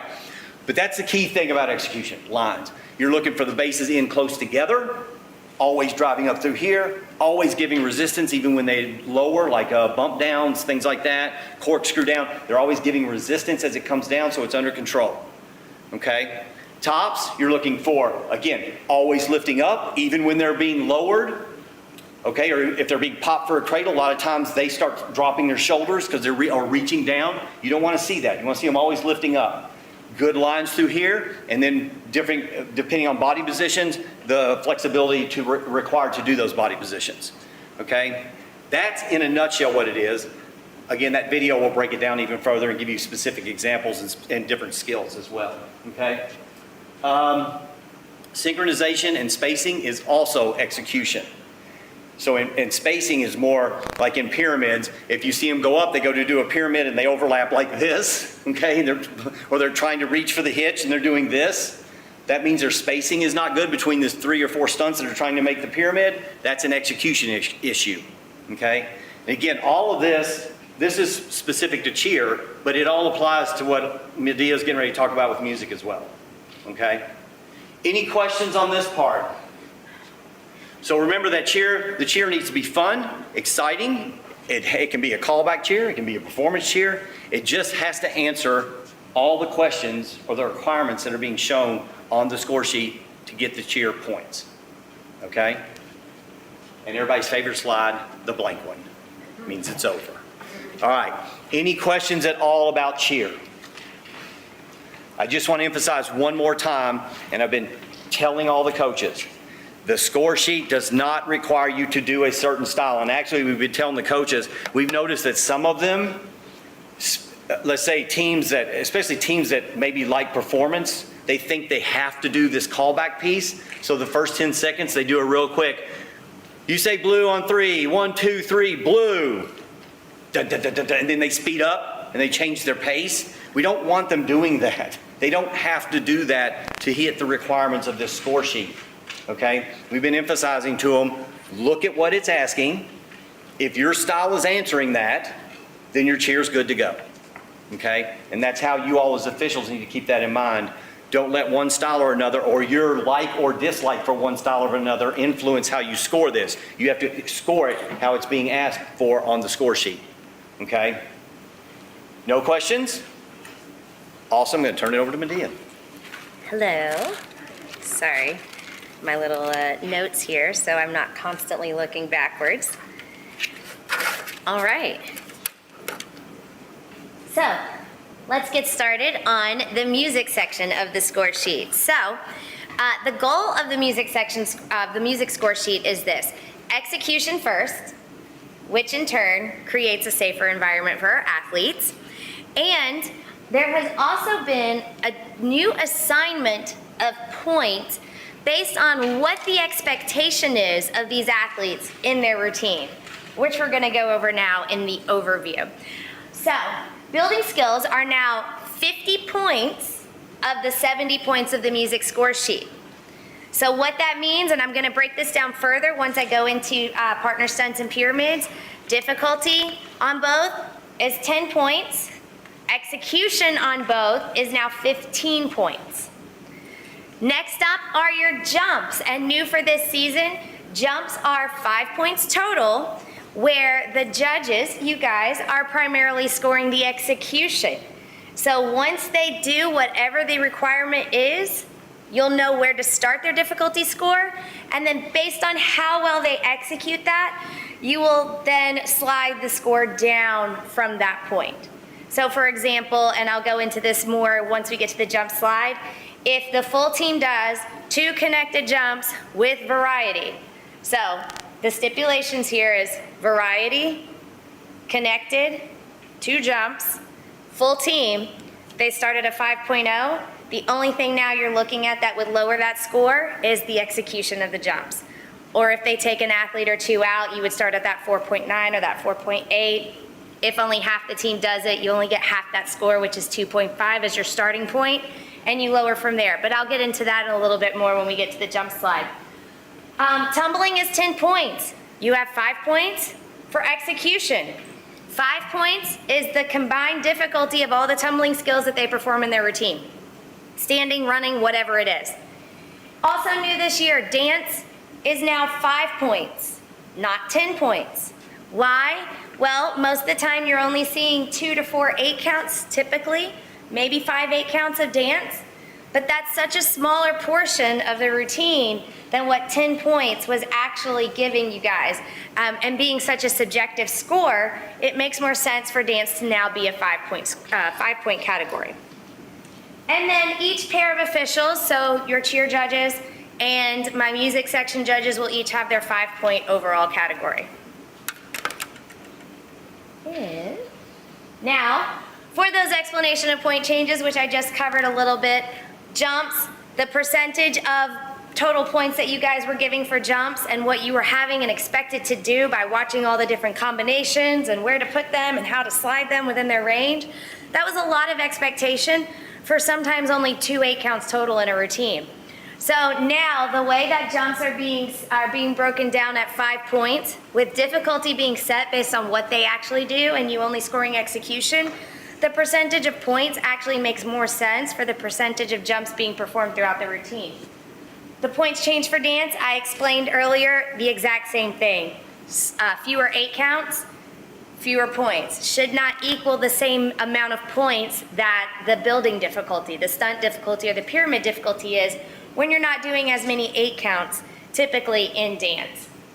And then the point change for execution and stunts, by increasing the execution, as I said earlier, You're also creating a better environment for the athlete where they're going to be performing with more confidence, and you're going to emphasize the safety of the skills by increasing the execution over the difficulty. So hopefully, when the coaches put their routines together and they are performing these routines for you, you're going to see that they might not be hitting skills that are constantly wobbly and bobbling in the air and positions that, body positions that don't make sense. You're hopefully going to see a lot cleaner routine and in turn a lot more confidence from the athletes that are on the floor. And this will obviously develop a better overall picture for the entire routine. So, partner stunts, as I already said, 10 points for difficulty, 15 points for execution. As judges, we are looking at the appearance of those skills being performed. So when we're looking at execution, we're not just looking at the top person, we're looking at everyone involved in the stunt. Or if you see an error from the top person, what are the bases doing that could also be caused by that error the top person's making execution-wise, or could be causing that execution issue by the top person. So there usually is a cause and effect to execution when you're looking at this. But bases standing feet wide apart, bases arching their back, sticking their backsides out, holding a stunt here, so they're really arched in their back instead of shrugging through their shoulders on an extended stunt. If someone had the unfortunate opportunity of basing with me, I'm 4'11", I have a little wedge on my heel or my shoes right now. Most bases are slightly taller than me. So if I'm standing here and I'm basing like this with my feet this wide apart because it's just comfortable for me, my partner might be in a split trying to match me. So this is also things that you as a judge, you're looking for in execution, because I don't have the strength, or I just did not allow my partner to have the strength to appropriately execute that stunt. Are the tops lifting up and pulling up in their shoulders, or are they sagging and sitting down into their bases and bending their supporting legs, arching in their backs? Are they showing flexibility in the skills that they're performing? So the team decided to put a scorpion in. And you know, we all call those scorpions that kind of like me trying to pull a scorpion right now, and we call it like a Dorito shape or whatever. Is that what they're giving you, a flexibility? Or are they pulling heel stretches? Or are they pulling ankle stretches? So things you're looking at for flexibility. Release point of an inversion. So when they're dipping to release, is that top person showing that straight up and down line? Or are they showing this 45-degree line, which aside from being execution, could also affect difficulty, right? Because execution can play a role in difficulty. Also looking at how they land. Are they landing in that straight line, or are they starting in that straight line? It's all about the lines that Cowboy was just explaining during cheer. So here and here are straight lines versus this 45-degree angle when you're in the inversion. And does everyone understand what I mean, that the execution of that or the angle could also affect difficulty? Yeah? Perfect. Okay, resistance and dismount. So the top person, when they're dismounting, they should also be thinking up, not down, right?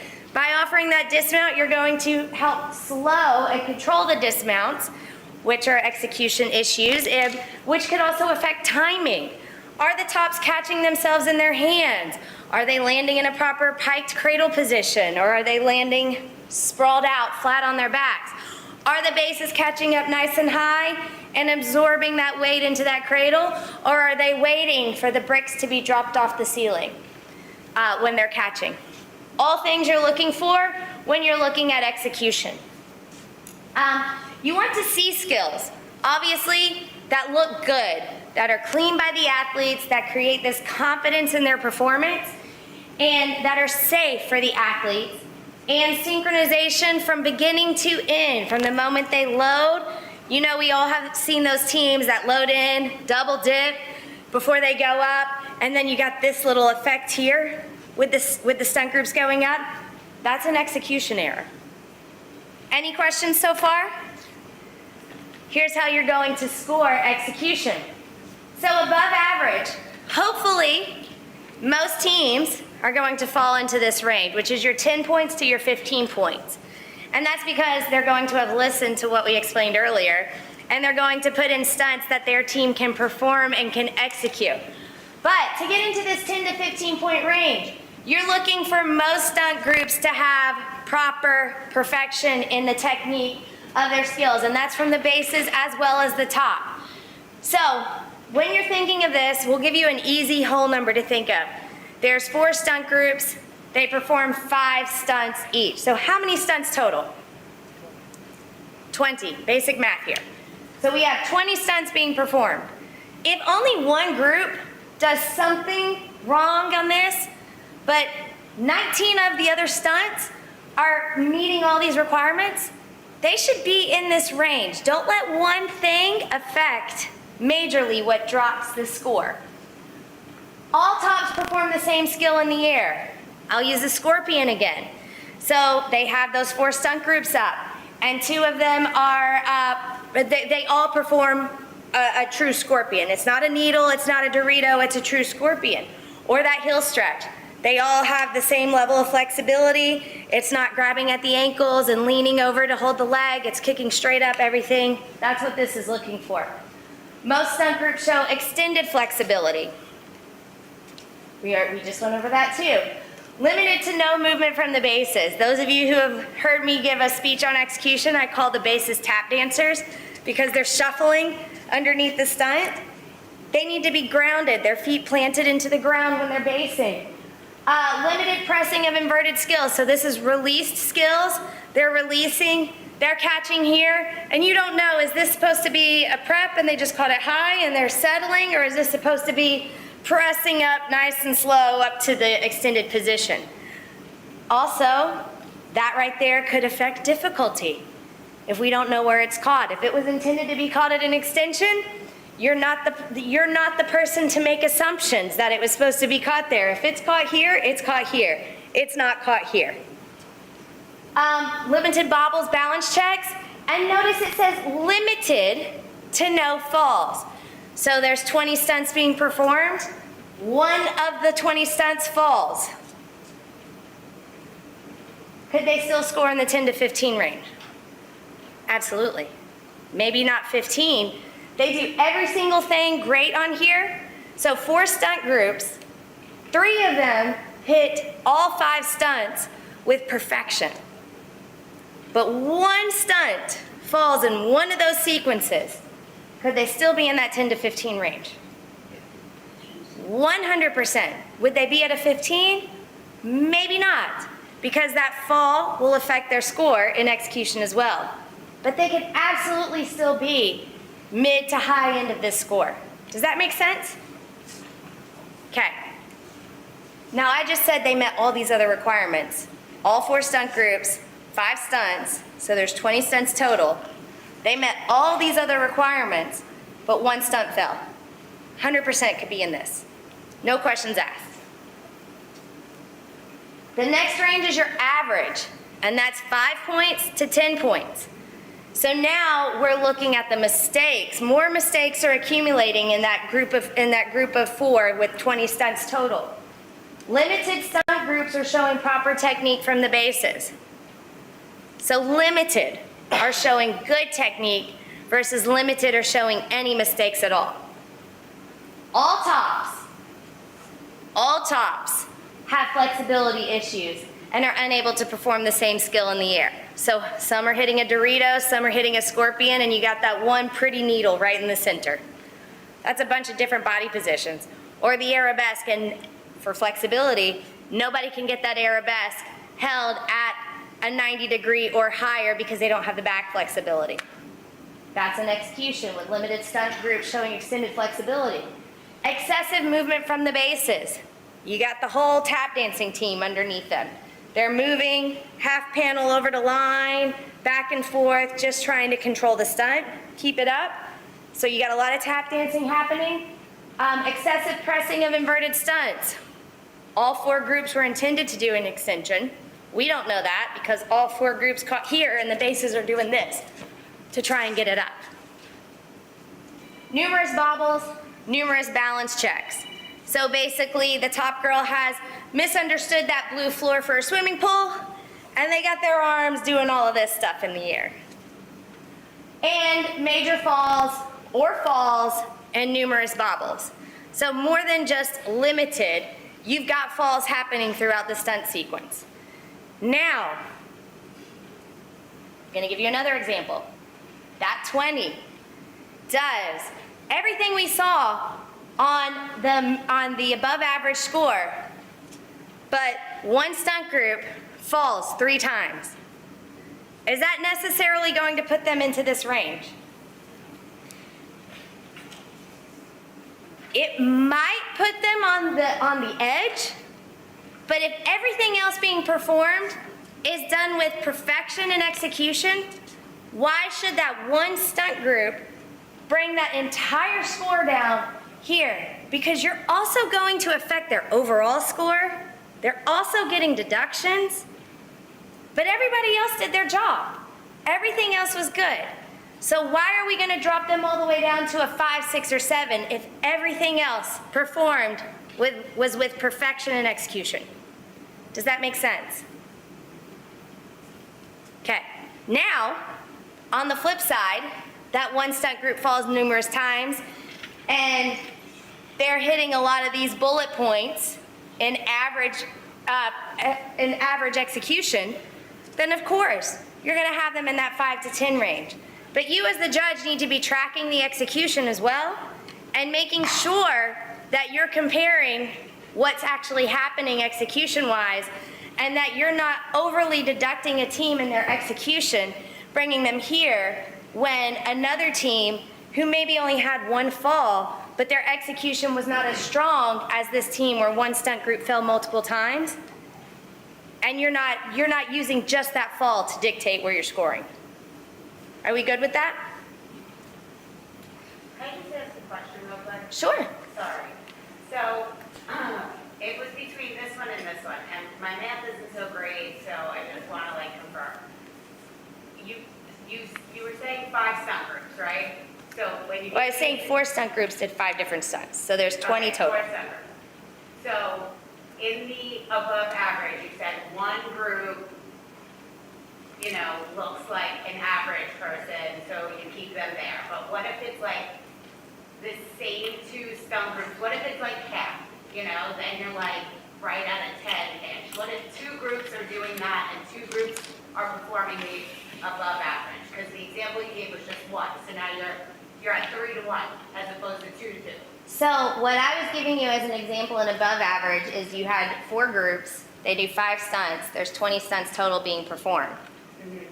1 stunt fell, but everything else, most stunt groups show proper technique. All tops perform same skill in the air.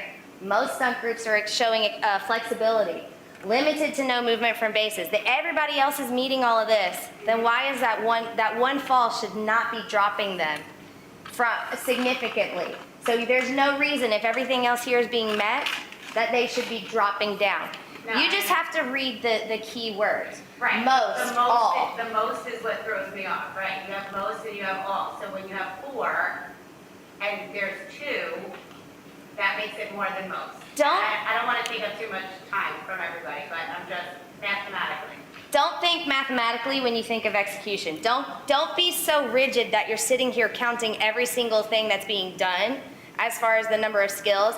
I just use that number as an example. Okay. So if I'm only affecting 1 bullet point on here and it only happens 1 or 2 times, It's still there. you're still there because a 15 is perfection. Yeah, I think Everything that affects what's being listed here could drop you from that 15 down, but you don't want to put a precise number on how many it takes to now no longer be here and be in the next range. But what if Yeah, 2 groups? there's do 2 that? things. There's 2 things. We're talking about number of stunts total and Right. how 1 fall of 1 stunt should not knock 19 other stunts down that are good. Sure. You're talking about there's 4 stunt groups and 2 of them are not looking as nearly as good as 2 other The ones other 2, are. right. Now, in that case, the good thing about this is you got a big range to play with. And by your description without seeing it, my gut reaction is I would probably be close to the 10 or right below it at the high end of average. Okay, got it. Because I'm looking, as I'm watching, I've got 2 that are doing really well and I got 2 that are not, but they're not falling either, so they're still up. So that's, you know, you can remember, work with all 5 point, like don't pigeonhole yourself into, oh my gosh, I hate giving it the bottom end. Use the 10 if it's given to you. Use the 5 out of 15 if it's given to you. But I would probably up your description be in the high range of this one. Right. Probably is where I would be without, physically seeing what you're actually describing. And it's also going to be based on where you've already been scoring, unless that's the very first team on the floor. Because remember, you also are trying to compare and have an idea of where you're scoring. And that's why you're going to script the execution, because if your highest team or the 3 teams before are falling more into this above average category, but you have them scoring in the lows like 12s, 11s, and 10s, but they're meeting most of these requirements, well then you have no choice based on your description to be in the average range. Does that make sense? Right. But now, if everything else you have scoring in the 14s and 15s that are before, and you have one team that might be meeting every requirement in average, and that you find is more average, but you gave them a 9.5, well then you might have to stay in that 10 to 15 based on the description you're saying. Does that make sense? Another thing to realize too is, since this is we're giving you a definition of what average is, above average. We're trying to define it as much as possible. But also think of it this way: at some of the first events you all have, you may have a much wider variety of execution skills, right? At the local level, what have you. My guess would be if you end up officiating at states, 98% of the teams are going to be sitting in above average somewhere, and that you're going to be working mostly with that 10 to 15 because the state competition has now, put it into a position where all the teams are probably going to be above average execution. And again, now you're still comparing, so you really need to use the 10 to 15 fully. At a lower level, or at a regional or a local competition or something, you might have a much wider range to work with because again, you're comparing. Sure. Got it, thanks. Awesome. And now for below average. So now we just went from limited, are showing proper execution and proper technique, to no stunt groups are showing proper technique from bases or the top. No stunt groups are showing extended flexibility in their skills. There's excessive movement from the bases on the ground. There's excessive pressing of those inverted skills. So these are 2 requirements also that if you read are overlapping what is also considered average. Numerous bobbles, balance checks, and numerous major falls and numerous bobbles. So again, this is just a guide for you to assist you. You're still, as Cowboy was just explaining, you're still comparing what the teams are doing. So ideally, the coaches are going to all be coming in with skills that they can hit in the above average range. And then from there, as you're comparing, that's where you're going to be dropping into these other ranges. But this is just a guide. This isn't, you don't have to count skill for skill, how many are doing what error, or how many are doing things correctly. You're still comparing those teams to get these execution scores. Does that make sense? And keep these in mind because this is the exact examples that you will also refer to when it comes to pyramids, because execution is going to be the same, other than spacing, of course, in your pyramid structures. So, difficulty, 10 points. Obviously, you're going to utilize that stunt progression sheet that you are also familiar with, and there are video examples that you can find on the website to go over difficulty for you. But the coaches should be teaching these skills in progression, obviously, when they're coming up with what their routine sequences are going to be. And the number of skills, as well as variety, could help determine how you slide them once you have set their range of score. Number of bases used. So you have a team that has 3 stunt groups and 3 additional athletes. Well, because they see all athletes, when they're looking at the stunt chart, they decide to add those 3 in as front spots. Well, now they've just made a skill easier. But now on the flip side of that, no front spots, and they take a base away, and now the same skills are being performed as a single base skill. They've just made that traditional group of 4 skill more difficult. Also, how they are executing a skill. So, as a judge, you're looking for 3 major things, for instance, in a twisting skill. Number 1, the rotation of the top person's hips. Are they doing the full rotation, or are they starting in that modified grip where their hips are facing the side? So now they've already done a quarter of that twisting element that they're gonna do. And then the next, how much of the skill is actually a twist by the separation of the twist? So you're doing a double up, but you can clearly see that stop of the full up position, and then you see the bases walking around for a full position. So now you see 2 different skills. That double up necessarily isn't a connected skill anymore. Does that make sense? So was it really a double up? Top person does a turn, their hips stop, but then their bases do another turn underneath them. You can tell that it's 2 separate elements. It wasn't a combined bases turn at the same time that the full up was happening. So now it's not a true double up. All of these things can determine the actual difficulty of your twisting skills. Transitions. What kind of transitions are they doing into the stunts? Transitions out of the stunts. And as I'll explain in overall, how they're using those transitions. So for example, a prone forward rollout. A lot of teams do the prone, they forward roll, they reset, and then they do a back handspring up. But they could have done that prone forward roll right into their jump spots. So where they're using transitions, how they're using transitions, how these transitions are connecting, combinations of skills. So a switch up versus a switch up with a full twist at the same time would be combinations of skills. All of these things can dictate your difficulty score. Also, synchronization. Obviously, performing synchronized is more difficult than performing a bunch of individual skills. So synchronization can matter when it comes to difficulty, and also it is important to note, you cannot assume something was supposed to happen. So if a team has 5 stunt groups, 3 execute a skill, 2 do not. We'll use a full up to an extension as an example. 3 do the full up to extended, 2 do not execute the skill, or they land at prep and press up, or they fall in the twist up. You cannot assume those other 2 groups were supposed to be a full up to an extension just because the other 3 were. So now, they're obviously potentially gonna have a deduction.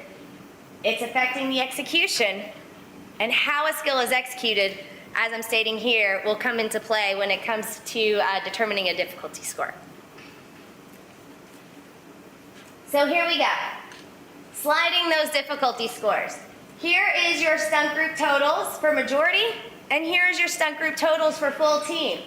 So clearly, 15 athletes on the floor, they're gonna have 3 stunt groups, they're gonna have 3 athletes left over. But full team for them is going to be 3 stunt groups.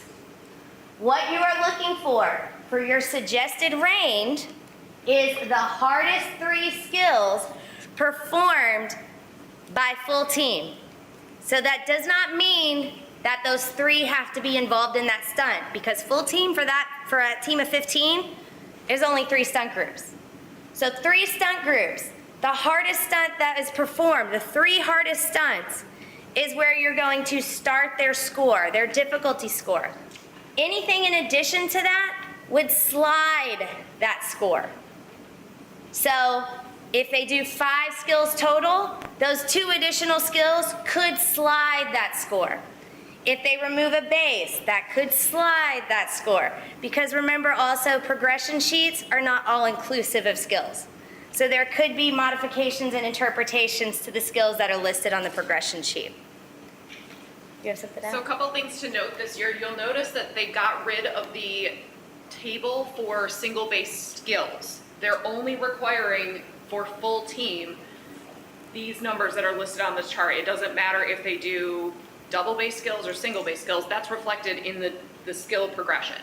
So that was one of the things that they changed this year. So in terms of dropping a level, so you're dropping a level if they don't hit full team, and then you're dropping another level if they don't hit majority, with one exception. Those team sizes of 5 to 11, you can see that kind of matches with the 2. You would only drop once if they only perform one stunt group. And then the other thing you want to note here is when they perform a skill like a toss, you're assuming that they're doing the 4 bases. So you're just looking for them to perform as many as they can, given the number of athletes that they have. So they may not actually hit their full team number for tosses in particular, but you just need to ask yourself, did they do as many as they could, basically, to hit that? Otherwise, we're dropping a level. Can you just hit that, what you first said again? So if I have a team of 15, I should be able to do more than, but they're all single base stunts. But you're not going to count that. So if I only do 3 of that, even though I can do 5, So I'm it's- still considering it to be that. And then how is it affected on the progression sheet? So well, obviously, if they're doing a single base skill, they're choosing a different skill on the progression sheet, as opposed to if that was a double base skill, they're different skills. So on the they're progression. getting the credit on the difficulty from the progression? Yes, Well, then they're got it. also going to get it in the sliding score too, because if they choose to do more, then you're still going to slide that. They're just saying you're not dropping a full level Okay, if they don't hit, got it. those numbers. Okay, The way it was structured, it actually penalized you for doing single base stunting, the way it was originally worded. Yeah.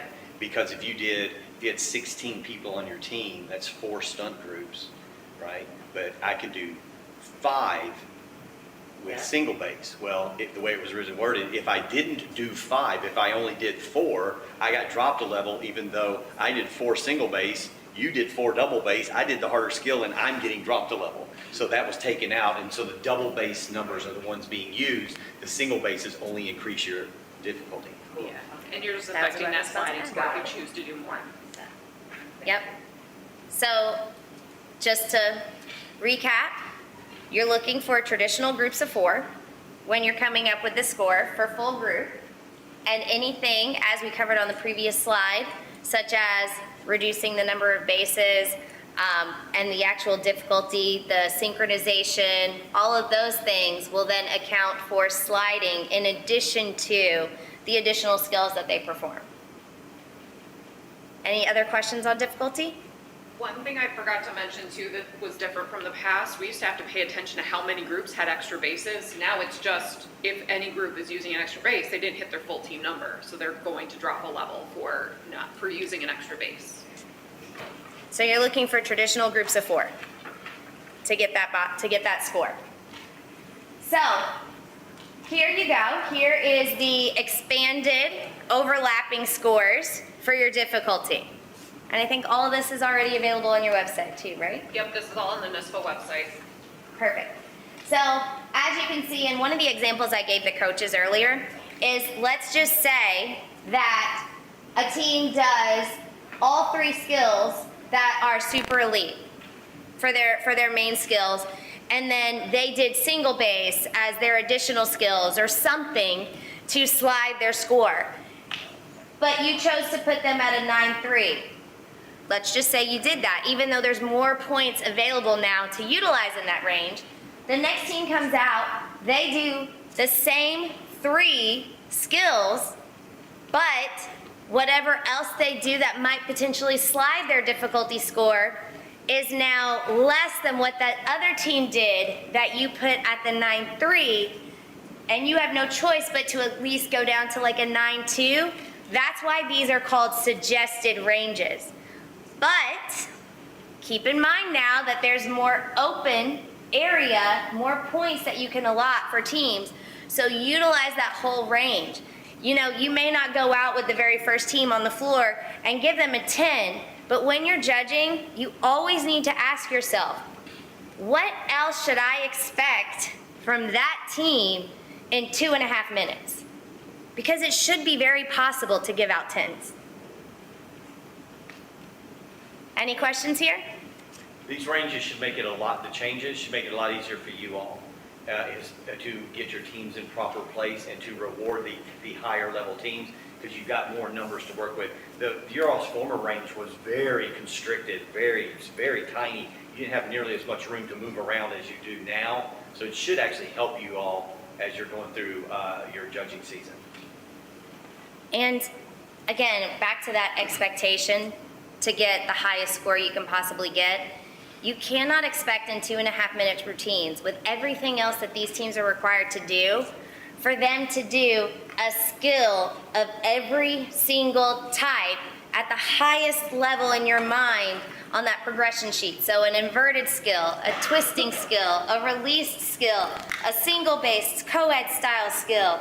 All of these, you can't expect that with the amount of 8 counts that they actually have to utilize in the routine. So don't have that expectation for that 10.0 going into a competition. If you literally can sit here and say, that was really tough, like kudos to that team and that coach, reward it. Don't hold back. Right. All double up pull-throughs and then back handspring quarter turn to arabesque. I'm pretty good. That's pretty high. You don't have to worry about, you can be right up there around the 10 on that. So use all those points that they're giving you. Otherwise, you're going to paint yourself into a corner especially at higher level competitions. And you're going to end up forcing yourself into that 9-2 for a team that technically might have been a 9-3, 4, or 5 if you would go back and start over from the beginning of the competition. Keep in mind too that you can recall a score sheet if needed. If you really felt like you got a team or two in and you painted yourself in that kind of corner, you can go back and adjust those if needed. Within the division. Yes. Once the division's over, then it becomes unethical. But during it, there's nothing wrong with that. But also, you know, you kind of need to think about if you get to the end of the division and you still need to change some things, you've probably gotten a little bit too far. So that's where she's saying that you can go outside of that range if needed. And also not being afraid to use the 10. Yes. All right, so now for pyramids. Basically, everything that we went over for execution applies to pyramid, but we also have spacing to watch. So when you're braced, we're obviously looking for that sliding grip. So maybe they're just in a blade and they can slide their connection of their hands versus I'm grabbing a hold and holding on for dear life, and now I'm in the middle and my arms look like this because spacing's too tight. So spacing can affect execution.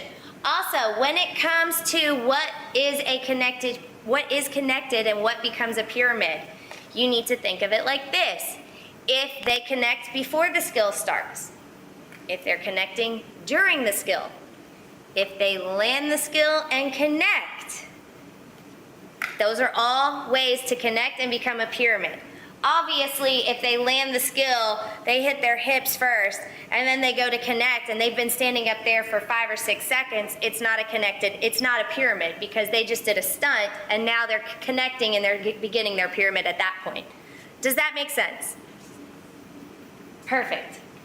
Bill, do you want to talk about the things you talk about with the coaches? Oh, God. I swear I'm going to kill myself. It's over here. I tripped over everything in this building.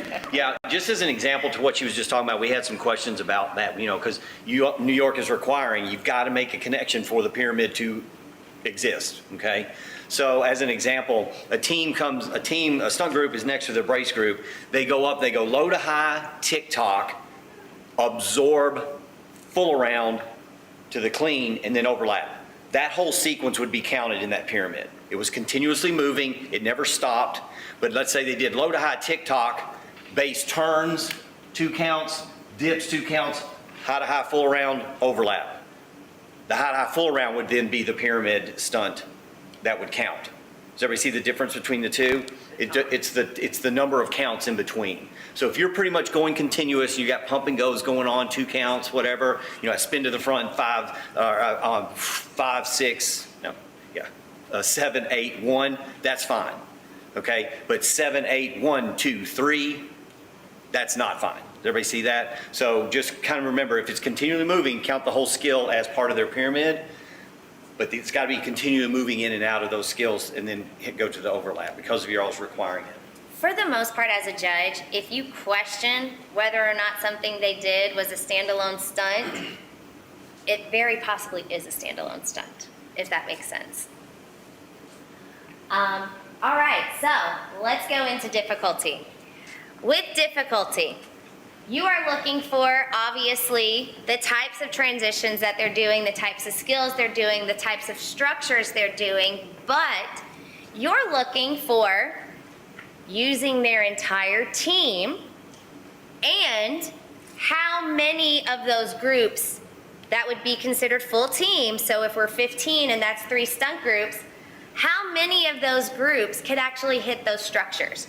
So if we're doing a braced flip on a team of 15, obviously they can only do 1 braced flip, so it would only be the center athlete does the braced flip. Now, you've got as a coach 2 different directions you can take here, 2 different paths. You can continue to do the entire pyramid with just that center group, hitting all the transitions and the structures. But more difficult, you can now, the flip has happened, now you're using those 2 side groups to do all your other transition stunts and structures. Or you are breaking off into 2, after you do the flip, breaking off into 2 separate pyramids. So now you could potentially have 4 different groups hitting structures. Another thing you're looking at for difficulty is how many bracers are being utilized. So I'm in the center, I need 2 bracers. I'm on an outside, I only have 1 bracer. That will impact difficulty. 1 bracer is harder than 2 bracers. Next thing that will impact difficulty, when that braced connection happens, if it happens at the initiation, so we're doing that inverted stunt that was in the picture, the first picture Casey showed when she was going over rules, and both arms are being braced from the initiation of the stunt into the stunt, that is more difficult than doing the inversion, landing at the top, and then connecting to your braces. Which is also, that is more difficult than if the inversion is happening and the bracers are coming in and grabbing to make sure that that stunt lands at the extended. Does that make sense? So when the brace actually is initiated does matter when it comes to difficulty. Did you want to add anything to that? All right. Again, just like with stunts, you're looking at the 3 hardest skills that are performed. Are they utilizing extra bases or not? Because that can affect where you're actually going to start their score. You will drop that level if they're utilizing those extra bases, so the front spots. Suggested range comes from those 3 hardest skills from your progression sheet, and then it would slide from there. Also, sliding the score is based on the 3 skills within the level, variety of skills performed in the pyramid, technique, so what grips they're utilizing, everything that we already went over in stunts, that's being used here, but there is one more thing that is accounted for, right? How many structures? Yeah, so when you're trying to figure out whether or not you're going to drop a level for a given skill, you really just want to ask yourself, for the skill they're choosing to do, could they have had more flyers perform the skill? So a couple examples. We talked about a group, let's say you have a team of 16, and they are choosing to do a double braced flip. Well, they can only have 1 flyer perform that because they only have that 1 extra group. Now, if they choose to do a braced flip with a single bracer and they still only have 1 flyer performing it, they could have had 2. So that's the case where you're dropping that particular skill a level. If I think about unbraced skills, so an unbraced skill is gonna have to hit at the top and grab a bracer, right? So you have to ask yourself, with that team of 16, could more people have performed it? So if I have 2 groups that are doing an unbraced skill, and maybe with, you know, that team of 16, that's 2 separate pyramids and they just have 2 flyers performing it, they go up and then they grab their bracer, that's the most that could perform that. The other way they could do that is have 3 groups with 1 bracer in the middle and the 2 outsides performing it. But basically you're just asking yourself, for the skill they chose, did they do the most flyers performing the actual skill that they could have? If they did, they're good. If they didn't, drop them a level. And in the same reference to sliding the score, you got the 16 athletes, they have the 2 separate pyramids. The one group is braced and goes up, they do something, and then the others go up, they do something. That could obviously, depending on what those transitions and skills are, be considered when you're sliding the score, because now you're showing all 4 tops doing something.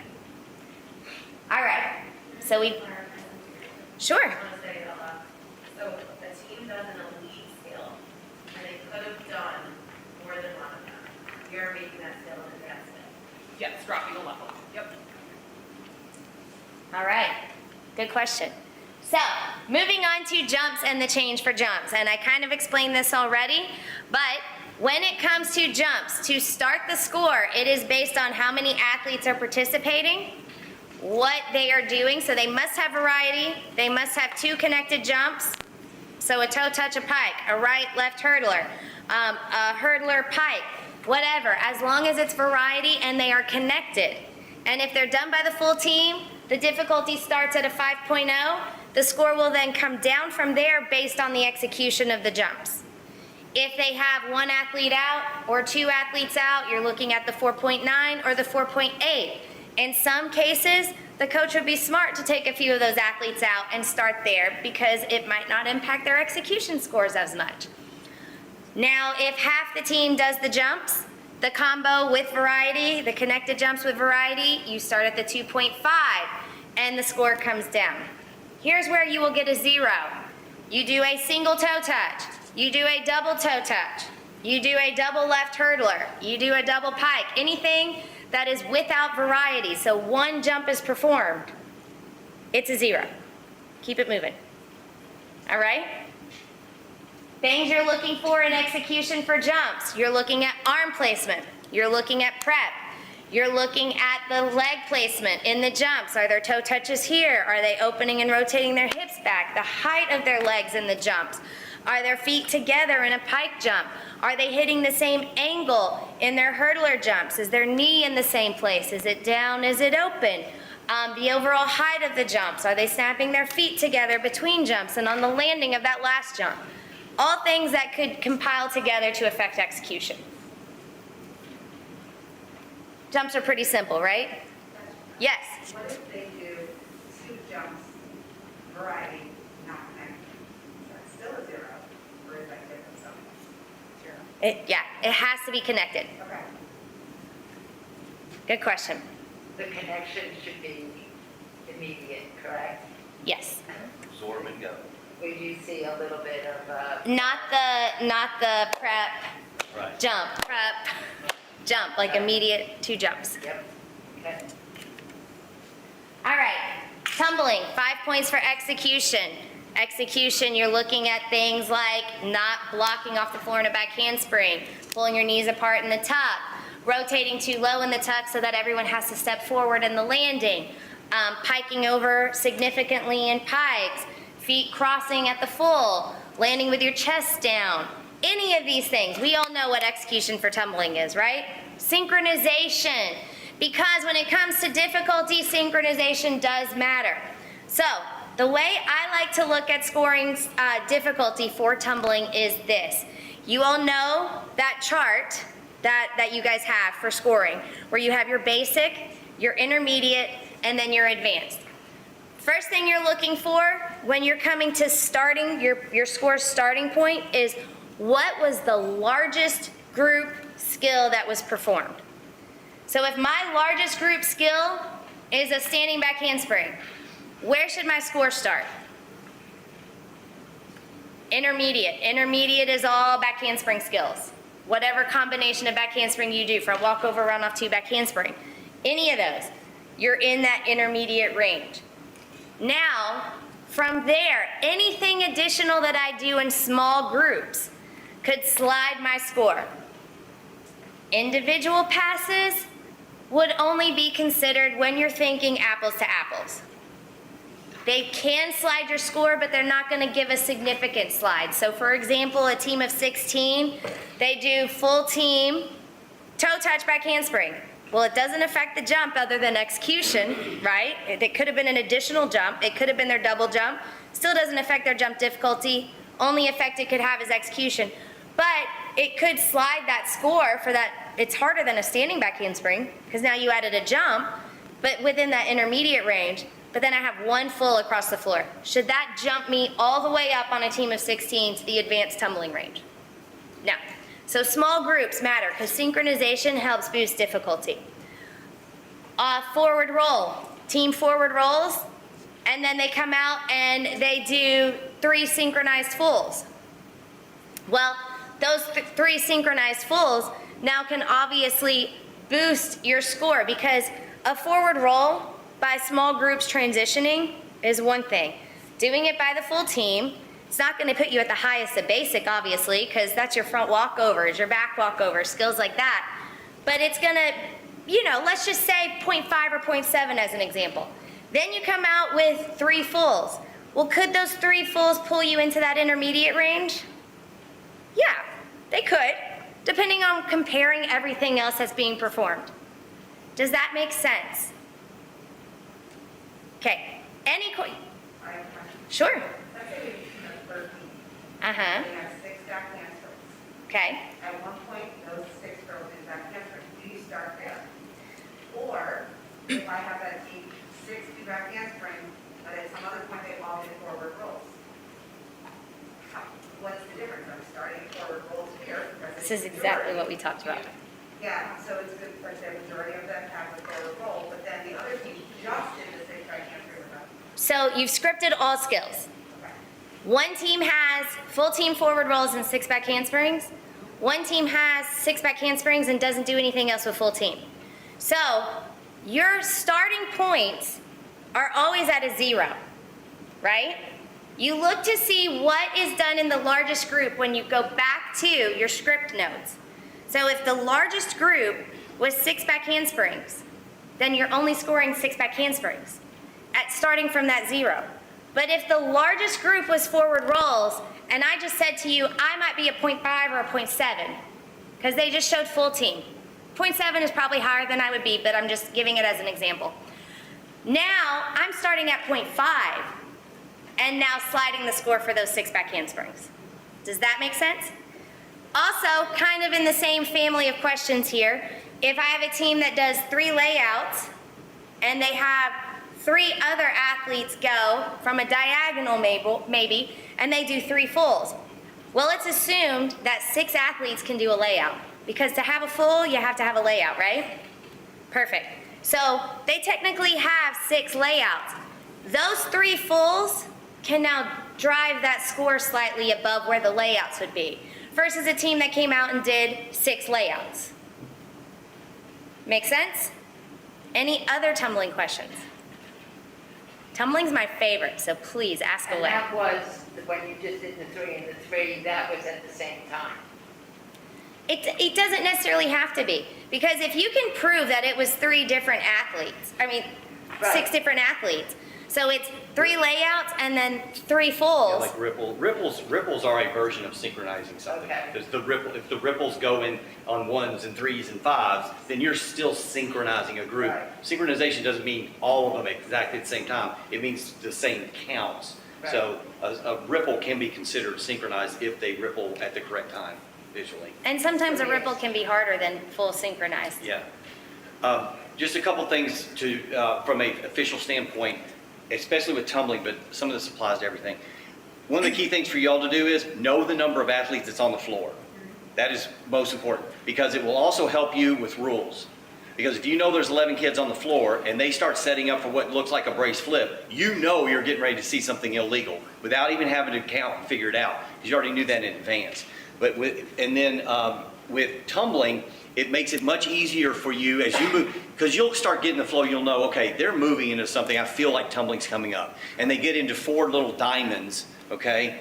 All right, you know automatically, all right, they got 12 people, they're in 3 groups. Those 3 groups have to have 4 in it because they all look equal. Now your head is set and now if they go back handsprings and tucks, you don't have to count and then count. You already know 8 and 4. Because you knew in advance as they moved into these formations that you're working with 12 people, and that helps you anticipate what's coming, okay? And it makes it easier for you, because especially with tumbling, it's all about, I mean, execution is really important, but counting is really important too, because you got to be able to compare those numbers to the other teams. So those things, that right there will help you a bunch. Absolutely. And now I have 2 slides left. It is dance and it's overall. And I can actually move through these pretty quickly.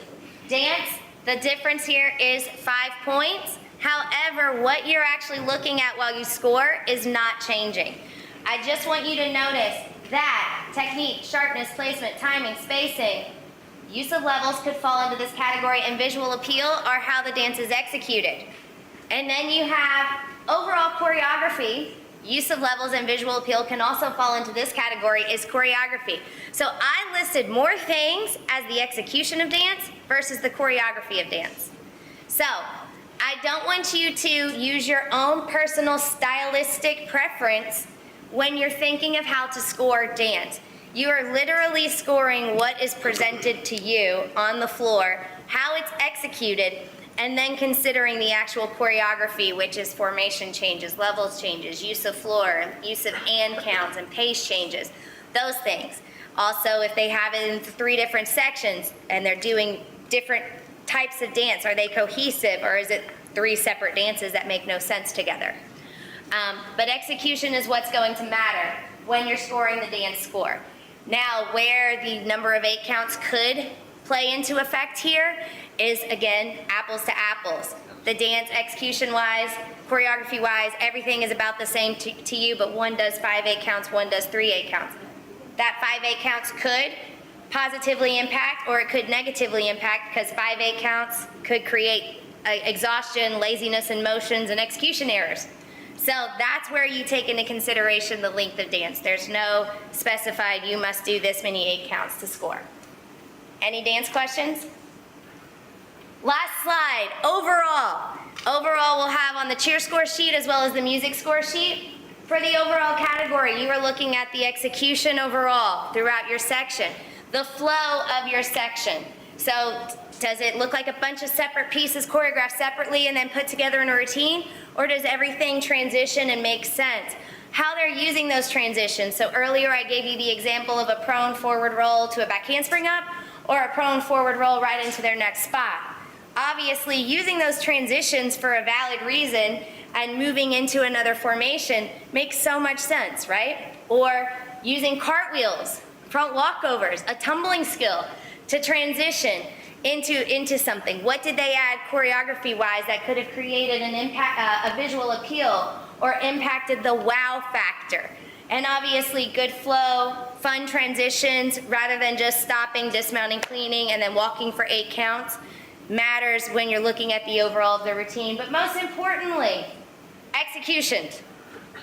Because if they have execution issues throughout, or even on walking, they've lost performance and they just started looking where they were going, looking at the floor and walking to their spot, that can affect overall. Wow factor. How this changes to the score sheet should hopefully improve wow factor. We should be able to see more confidence and more performance value from the athletes now because focus is execution and less on difficulty. But for the overall score, you're looking at their ability to perform, smiling, energy, all of these elements. All of this will be considered into the overall score for your section. Are we good? And everyone's favorite slide. Real quick, one thing on the overall is that if you're panel 1 or panel 2, your overall, though, is still generated from the whole routine, okay, even though you're judging specifically. So one thing to keep in mind, for your specific part of what you're judging, your overall will initially be generated by that. So if I've got cheer, jumps, I forgot what it was, cheer, jumps, tumbling, etc., I'm going to initially make sure that my overall, our overall, looks similar to what the scores are in those categories, because you don't want to be giving all, 9 out of 10 and 4 out of 5s, and then your overall in your mind is a 2. That doesn't make sense. But after you've kind of set the initial number, then you're also going to, because you'll have also been watching the whole routine, if there was 4 falls in the music portion, your overall now has to come down, and it won't absolutely match your cheer, but it needs to be within about a point of the other groups, and the other group will be doing the same thing. Those will probably start out really low, and then the cheer part was really good, and the jumps were really good, so it'll move theirs up, and then you two together should be within 1 point is what we usually ask for, okay? So just keep that in mind as you're generating that, and then those two will be averaged. Did everyone notice too that no longer are each of the individual judges giving an overall score? It's that you and your partner come up with a score, the other 2 partners come up with a score, and it's just those 2 that are averaged this year. If you get a chance, please check out the NYSPHSAA website. They have updated everything. There is a clarifications document that basically, we've been keeping track of questions that are coming up and putting clarifications on there. I think there's gonna be some adjustments, and we have the question that I'm gonna have to take back to the state about pyramids, so we'll get that on there as well. There is also, the trainings are up there, the training slides are on there. So is, progressions. Bill went through and added some more progression videos, so you'll want to check those out as well. Thank you all for coming today. It was really nice to finally see everyone in person again. Yes. But this is not, this is more just us related, not really with this work. If we get the attendance by the QR code and then you don't have and then access and it tells us, how do we know for sure that our attendance was there? We did the QR code today? I did not say 6 seconds. Oh, My attendance did not go through. Oh, it didn't? Oh, it's just a, okay, I didn't get I don't it. have it. Everybody else did it? if you scan this and then take it outside and when you get better service. Yeah, when I pushed submit, it said no internet access. Yeah, I try scanning again, take it outside, make sure you have service, and then just hit submit again. Yes.